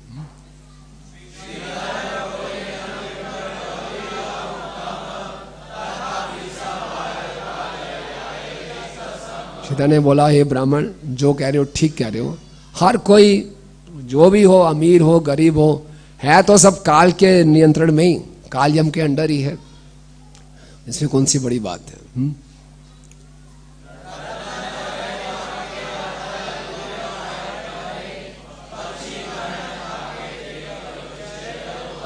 राजा अपने महल में खाता है, पक्षी अपने घोंसले में खाता है, बात तो एक ही है, सब अपने कर्मों का खा रहे हैं। काल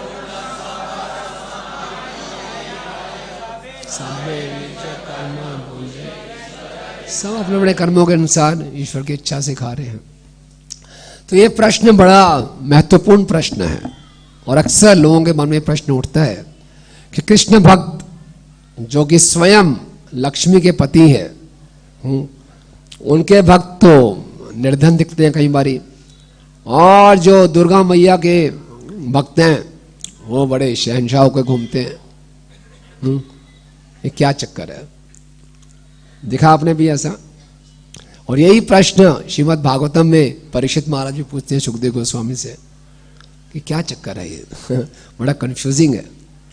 और सुखदेव गोस्वामी कहते हैं कि तुम्हारे दादाजी ने भी यही प्रश्न पूछा था, वो स्वयं भगवान श्री कृष्ण से पूछा था।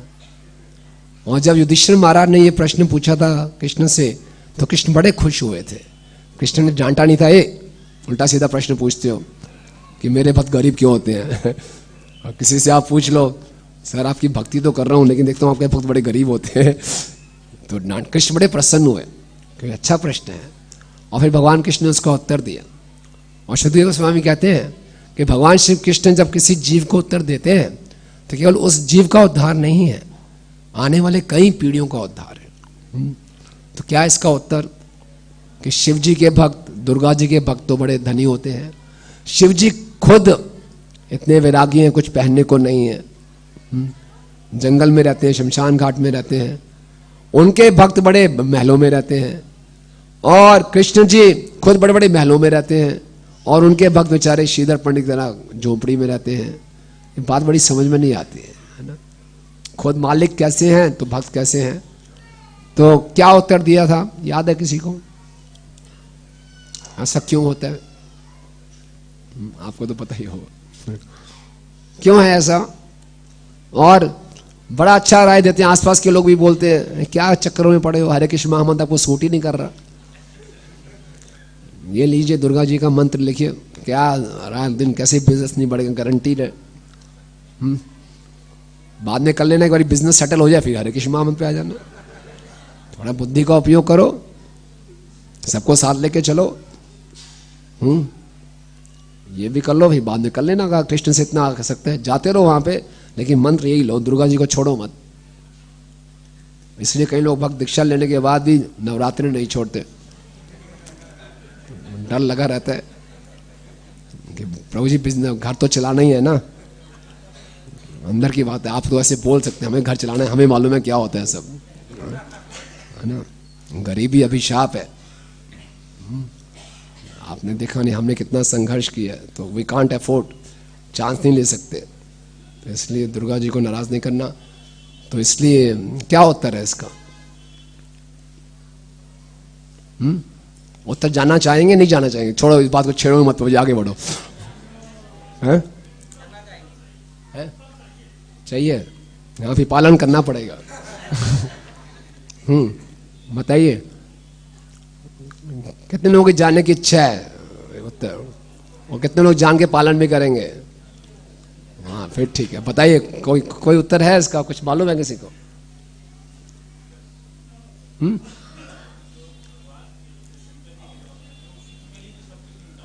हाँ हाँ, वेरी गुड, प्रभु जी के लिए तालियां बजाइए, वेरी गुड। जो शिव जी और दुर्गा जी के भक्त हैं उनको जो भी लाभ प्राप्त होते हैं वो भौतिक लाभ ही हैं, प्रकृति के 3 गुणों के अंदर ही हैं, और वो नश्वर हैं। वो बंधन के कारण बनते हैं, मुक्ति के कारण नहीं। और भगवान श्री कृष्ण के जो लाभ प्राप्त होते हैं भक्ति के, वो नश्वर नहीं, सनातन है। वो हमें प्रेम प्रदान करते हैं। और भगवान श्री कृष्ण के भक्तों को वास्तविक सुख प्राप्त होता है, वास्तविक लक्ष्मी। जहां नारायण है लक्ष्मी का वही निवास है। लक्ष्मी का अर्थ केवल हरे नोट ही नहीं है, लक्ष्मी का अर्थ है सुख संपन्नता। आप दुर्गा जी की, शिव जी की भक्ति करके कुछ कागज के नोट कमा सकते हैं, सुविधाएं ले सकते हैं, सुख नहीं ला सकते। तो श्रीधर पंडित के यहां पे सुविधाएं नहीं थी, सुख बहुत था। इस संसार में सुविधाएं बहुत हैं लेकिन सुख नहीं है। चॉइस आपकी है, आपने सुविधाओं को लेना है कि असली सुख को लेना है। किसको लेना चाहेंगे आप? असली सुख को। श्रीधर पंडित पूर्ण रूप से आनंद में, पूर्ण रूप से। उनके पड़ोसी भी उनको ये बोलते थे, स्वयं निमाई पंडित भी कह रहे हैं, अरे क्यों हरी हरी बोलते रहते हो पूरा दिन। उनके आसपास के पड़ोसी समझते थे पूरे रात ये क्या करता रहता था, हरे कृष्णा कृष्णा कृष्णा हरे हरे, हरे राम राम राम। तो बोलते थे खुद में नहीं सोता, हमें भी नहीं सोने देता। बोले इसको कुछ खिला दो यार, कुछ खाने का तो है ही नहीं इसके पास। लेकिन वो क्या करते थे, आनंद में रहते थे, भगवान की भक्ति में ही रहते थे, कोई फुर्सत ही नहीं उनको। और वो क्या करते थे, जो थोड़ा बहुत कमाते थे केले के पत्ते बेच के मुश्किल से 2 आने कमाते थे, और उसमें सिर्फ उनका हृदय इतना बड़ा था, उसमें से 50% 1 आना गंगा जी की सेवा में लगा देते थे। ये होता है, हृदय बड़ा होता है। वास्तविक जो गरीबी है वो हृदय की गरीबी है। इस संसार में वास्तव में बोला गया गरीबी अभिशाप है, लेकिन कौन सी गरीबी? आध्यात्मिक रूप की जो गरीबी है। लोगों को मालूम है नहीं कि परम पुरुषोत्तम भगवान कौन है, मेरा उनसे क्या संबंध है। ये असली हृदय की गरीबी है। इस गरीबी को दूर करना है हमने। और इसलिए भक्त लोग वास्तव में बहुत अमीर हैं, बहुत धनी हैं, क्योंकि उनके हृदय में कौन है? स्वयं कृष्ण है, स्वयं लक्ष्मीपति है। तो निमाई पंडित कह रहे हैं कि भैया तुम्हें क्या कर रहे हो, काला पुना सबार समान है जय। और बोलो इस संसार में अगर कोई धनी है या गरीब भी है, सब लोग काल के नियंत्रण में है। ऐसा नहीं है, काल के नियंत्रण में अर्थ है हर किसी को जन्म मृत्यु जरा व्याधि से गुजरना पड़ रहा है। ऐसा नहीं है कि एक गरीब स्त्री के गर्भ में जो बच्चा है, जो कि झोपड़ी में रहने वाला, और एक रानी है जो महल में रहती है, उसके गर्भ में जो बच्चा है वो एयर कंडीशन में बैठी है और ये बेचारी धूप में सड़कों में घूम रही है। तो उसके घर में जो बच्चा है, जो एयर कंडीशन में रह रही है वो महिला, वो बच्चा बड़ा कंफर्टेबल होगा गर्भ में। गर्भ के अंदर एयर कंडीशन काम नहीं करेगा, उसको गर्भ में वही दुख होगा जो एक गरीब महिला के घर में बच्चे के दुख में होता है। एक अमीर व्यक्ति को बीमारी होगी या एक गरीब व्यक्ति को बीमारी होगी, दुख वही होगा। एक अमीर व्यक्ति को जो मृत्यु के समय कष्ट होगा, एक गरीब व्यक्ति को भी मृत्यु के समय वही कष्ट होगा। एक अमीर व्यक्ति के बुढ़ापे का जो कष्ट है, एक गरीब व्यक्ति के बुढ़ापे का वही कष्ट है। तो कालियम तो सबके लिए बराबर है, इससे कोई फर्क नहीं पड़ता, है ना। सोचने की बात है। तो इसलिए असली धन कमाना है आध्यात्मिक धन। ओके,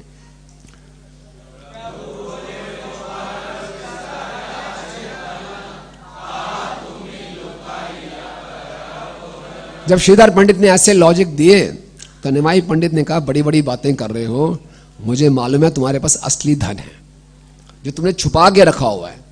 कुछ समय के बाद ही मैं इसका खुलासा करूंगा, भंडारा फोड़ूंगा इसका।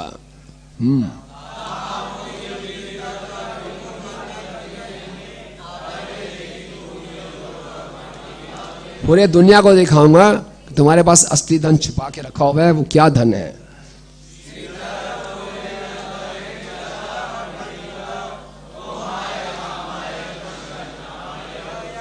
श्रीधर पंडित अजीब बात कर रहे हो, पहले कह रहे हो तुम्हारे पास धन नहीं है, फिर बोले तुम्हारे पास धन है, मैं भांडा फोड़ूंगा। बोले यार घर जाओ यार, बस और झगड़ा मत करो मेरे साथ। बोले ठीक है, प्रभु बोल।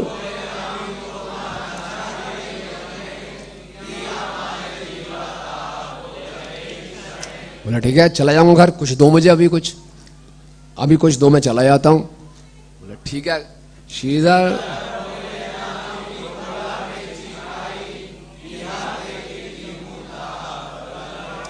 बोले मेरे पास है क्या है तुम्हें दे दूंगा भाई, क्या है मेरे पास।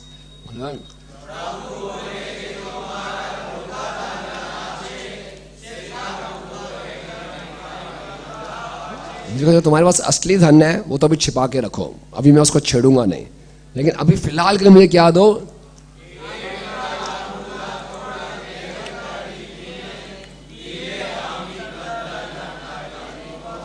जो तुम्हारे पास है ना, मुझे वो केला दे दो, केले के पत्ते दे दो, मैं लेके चला जाऊंगा। जो असली धन है उसको मैं छेड़ नहीं रहा। क्या था असली धन श्रीधर के पास?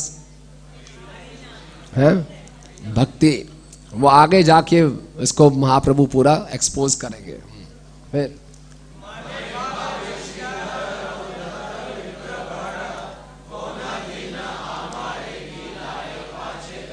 निमाई पंडित ने सोचा यार क्या है ये व्यक्ति, बड़ा ही ये तो घमंडी बालक है, ये बड़ा घमंडी ब्राह्मण है, और एक ऐसा ना हो, एक इतना ये एग्रेसिव है, कहीं मेरी पिटाई ना कर दे, है ना, इसे तो बच के रहना चाहिए। और बोले यार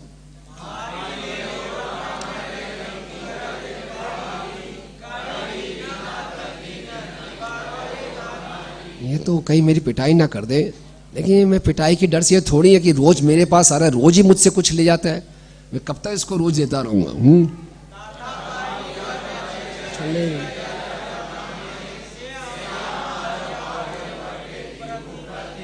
बोले फिर भी चलो, ये बल से छल से मुझसे कुछ ले जाता है तो ब्राह्मण, मेरा तो लाभ ही हो रहा है ना। कितना बड़ा हृदय श्रीधर जी का।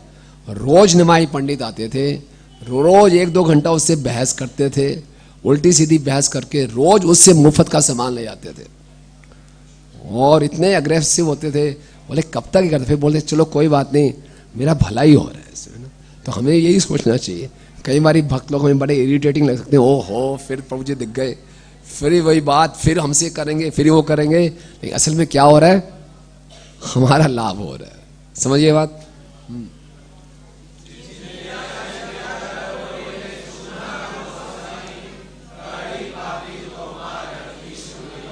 ठीक है स्वयं गोसाई, जो चाहिए तुम ले जाओ, कोई पैसे देने की आवश्यकता नहीं है। थोड़ा काला मूला खोला दिन,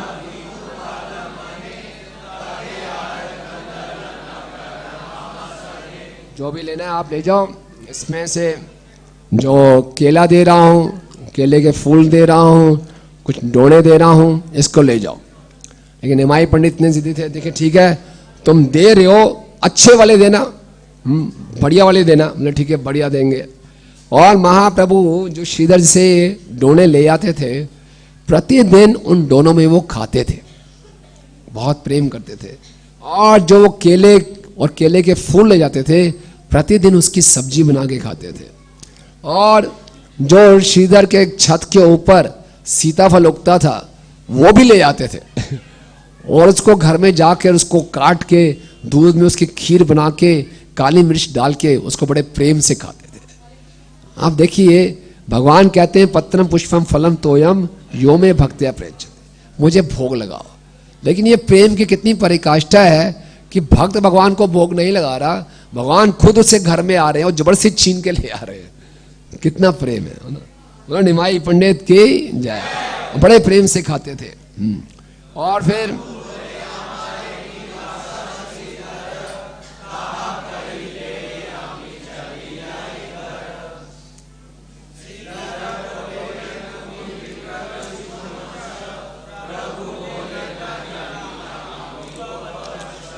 बोला ठीक है बढ़िया देना, बढ़िया देना, फिर भी नहीं जा रहे।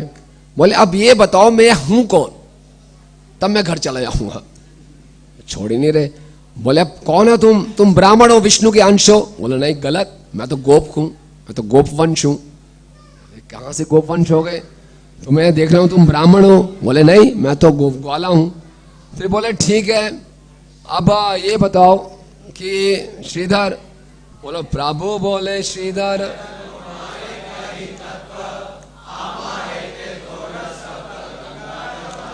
अच्छा श्रीधर, अब मैं तुम्हें एक तत्व की बात बताता हूं, बड़ा रहस्य। ये जो गंगा का महत्व है ना, सब मेरे कारण है, गंगा मुझसे निकली है। श्रीधर ने बोला अरे भाई श्रीधर बोल,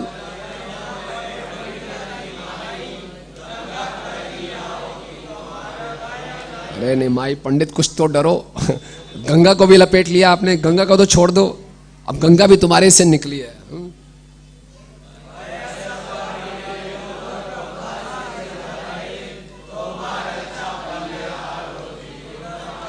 सिद्धार्थ पंडित बोला मैंने लोगों को बड़े होते देखते हैं, जैसे जैसे लोग बड़े होते हैं ना वो धीर होते जाते हैं, लेकिन निमाई जैसे जैसे तुम बढ़ते हो रहे हो ना और शरारत होते आ रहे हो, चप्पले बढ़ता ही जा रहा है ना।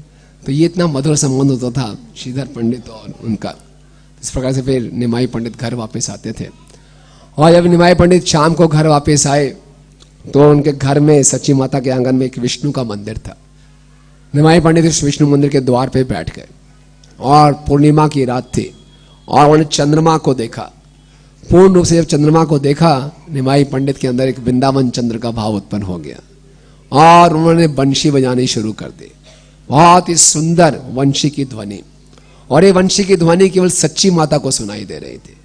और जब सच्ची माता ने ये वंशी की ध्वनि सुनी तो बड़ी चकित हो गई, ये वंशी की ध्वनि कहाँ से आ रही है। और वहीं पे वो मूर्छित हो गई और दोबारा से उनको चेतना आई, फिर देखने लगी सुंदर वंशी की ध्वनि कहाँ से आ रही है। तो ढूंढते ढूंढते गई उस विष्णु के मंदिर में, देखा ये निमाई पंडित बैठे, वहां से वंशी की ध्वनि आ रही है। और उसके बाद निमाई ने देखा कि सच्ची माता आ गई है तो वंशी की ध्वनि बंद कर दी। इस प्रकार से कई लीलाएं निमाई पंडित करते थे सच्ची माता के आंगन में। एक बारी सच्ची माता ने देखा कि चारों तरफ से बहुत सुंदर सुंदर गाने की, नाचने की आवाज आ रही है, तरह तरह के संगीत के मृदंग वाद्य बज रहे हैं, जैसे कोई रासलीला चल रही हो। और कई बारी सच्ची माता को दिखाई देता था बड़ी बड़ी सुंदर दिव्य स्त्रियां और उनके हाथ में कमल के फूल जैसे साक्षात लक्ष्मियां। पढ़िए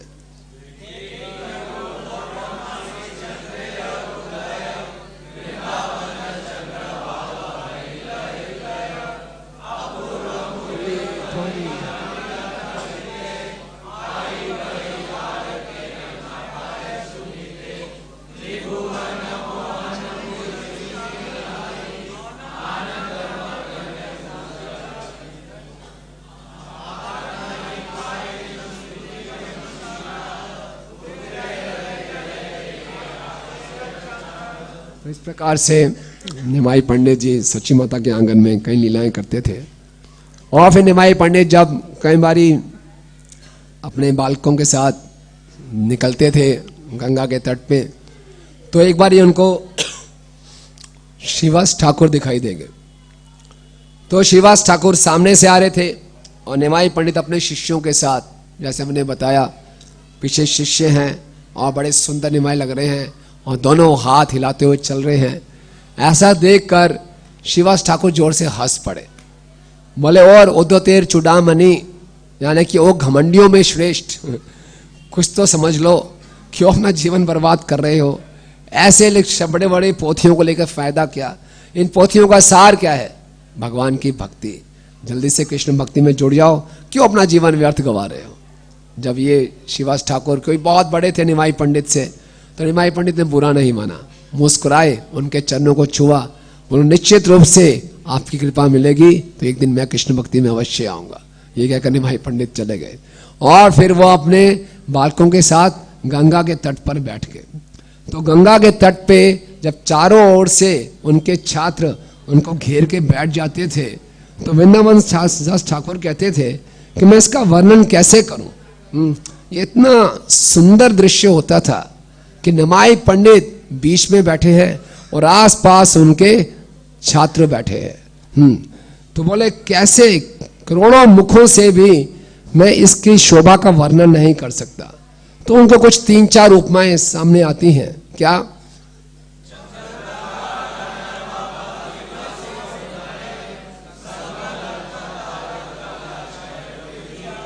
पहली उपमा कौन सी आ रही है?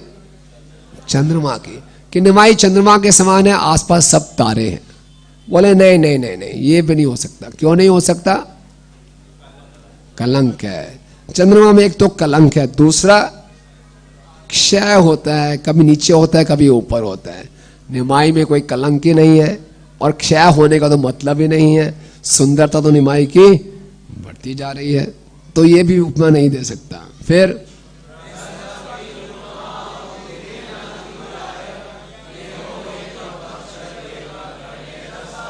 लगता है कि बृहस्पति सामने बैठे हैं और आसपास सभी देवताओं ने घेरा हुआ है।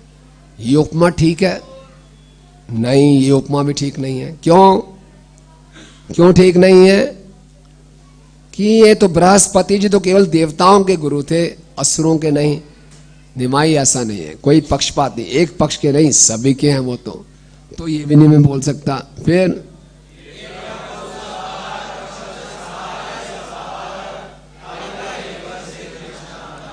ये दृष्टांत भी नहीं दे सकते। फिर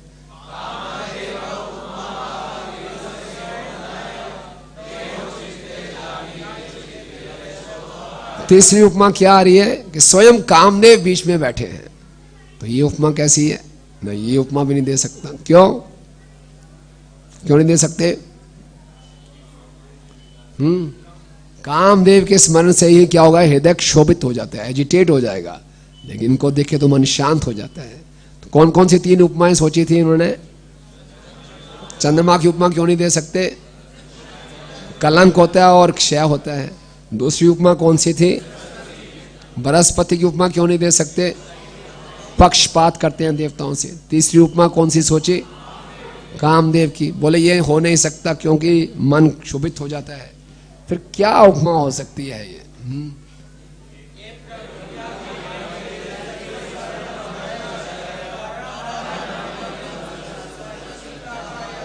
ये तो परम निर्मल, इसको देखे तो सुप्रसन्नचित्त हो जाता है।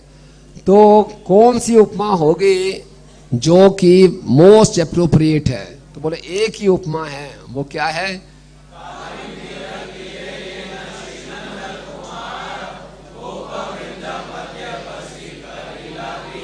हाँ, वही है कि यमुना के तट पर कौन बैठे हैं? नंद कुमार बैठे हैं और किनसे घिरे हुए हैं? गोपवृंद से। बिल्कुल यही तुलना सबसे ज्यादा उपयुक्त है। यस, से गोपा वृंदाले से कृष्ण चंद्र मूर्ति द्विज रूपे गंगा तीरे करे रंगा। यही गोपवृंद है, यही कृष्ण है, गंगा के तट पर ये लीला कर रहे हैं।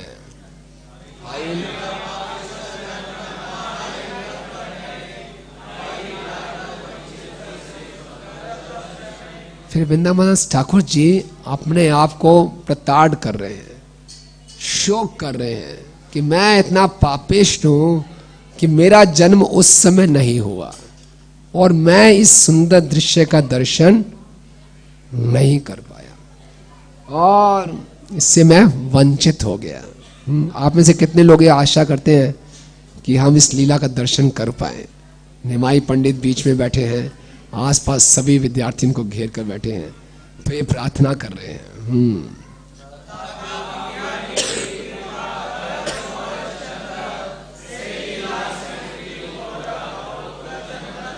हे गौरचंद्र, मैं उस समय उपस्थित नहीं था कि मैं आपका साक्षात दर्शन कर पाता, लेकिन एक कृपा कर दीजिए गौरचंद्र कि लीला स्मृति हो जन्म जन्म। यही लीला जो मैंने श्रवण की है, जन्मों जन्म तक मैं इसका स्मरण करता रहा हूं, है ना।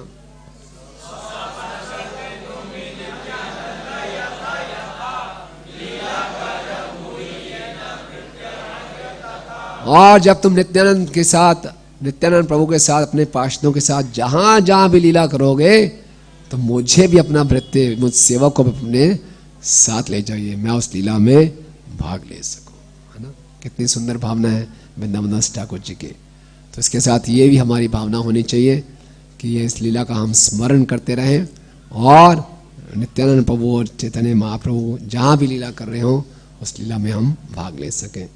तो आज के दिन हमने चर्चा की कैसे निमाई पंडित का विद्या विलास चल रहा है और कैसे निमाई पंडित उद्धतेर शिरोमणि, उद्धतेर का अर्थ होता है दिखने में बहुत घमंडी है, लेकिन वो जबरदस्ती किसी से सेवा ले रहे हैं उस व्यक्ति का उद्धार करने के लिए, है ना। तो भक्त लोग भी कई बार ऐसा व्यवहार करते हैं तो हमें समझ में नहीं आता, लेकिन उनका उद्धार करने के लिए भक्त लोग ऐसा करते हैं। और देखा किस प्रकार से निमाई पंडित पूरे नवद्वीप में गए, अलग अलग लोगों से जाकर उन्होंने भिक्षा मांगी, उनका उद्धार किया, और किस प्रकार से निमाई पंडित के लिए भक्तों ने प्रार्थना की, और किस प्रकार से निमाई पंडित ने अपने प्रेम के भाव भी दिखाए जिनको आम लोगों ने समझा कि ये वायु का रोग है, और किस प्रकार से निमाई पंडित ने सच्ची माता के आंगन में अपने वृंदावन चंद्र की भी लीला दिखाई। कल हम और चर्चा करेंगे कैसे निमाई पंडित केशव कश्मीर एक दिग्विजय पंडित को हराते हैं, कैसे फिर निमाई पंडित पूर्वी बंगाल में जाते हैं तो उनके विरह में उनकी पत्नी लक्ष्मी प्रिया शरीर छोड़ती है, और फिर कैसे वो विष्णु प्रिया जी से विवाह करते हैं। ये कल के दिन चर्चा। तो आप सबका बहुत बहुत धन्यवाद। हरे कृष्णा। गौर पूर्णिमा महा महोत्सव के, गौरांग महाप्रभु के, निमाई पंडित के, उदय गोट प्रेमानंदे। अगर आप सबको कथा में आनंद आया है तो जोर से क्या बोलेंगे? आनंद नहीं आया इसका मतलब अभी भी नहीं आया। ये आनंद बनाए रखिए, उत्साह बनाए रखिए। जय गौरांग का नाम लेंगे तो क्या होगा? हृदय में प्रेम होगा। नरोत्तम दास ठाकुर जी कह रहे हैं हरे कृष्णा।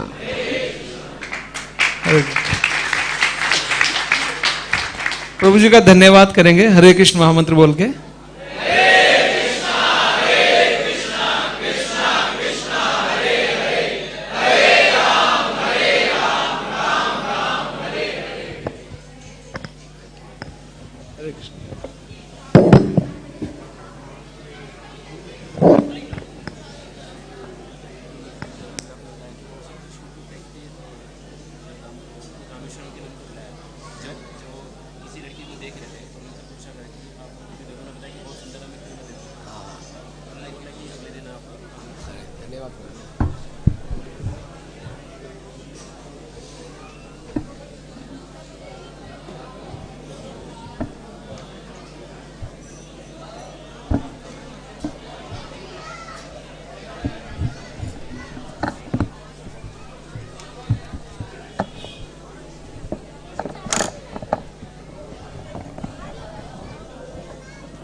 क्या है?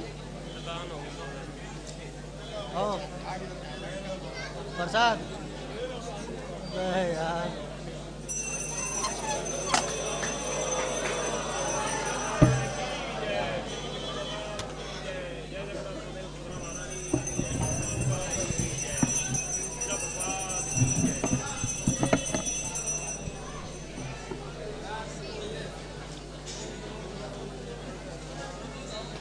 नो नो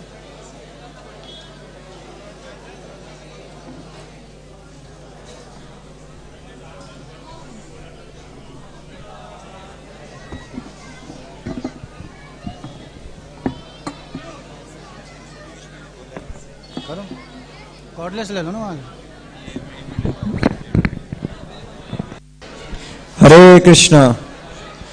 हरे कृष्णा। आप सबसे एक निवेदन है कि आप में से जिन भी भक्तों को अभी भगवान की माला प्राप्त हुई है, तो अगर आप उस माला का सही से आपको लग रहा है आप इस्तेमाल नहीं कर पाएंगे, तो आप बाहर पेड़ के पास छोड़ के जा सकते हैं, क्योंकि इसी माला के फूलों से बाद में खाद बनाई जाती है। तो अगर आपके इस्तेमाल की नहीं है तो आप यहीं पे बाहर पेड़ के पास छोड़ के जा सकते हैं। हरे कृष्णा।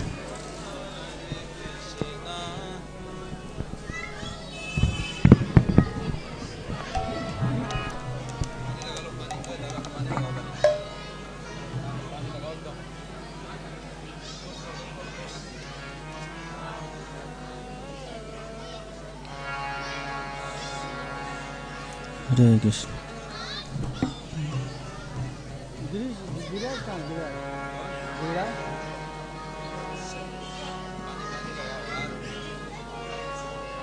किसी को बोल दो ना प्लेट लगा देगा किसी को बोल दो प्लेट लगा देगा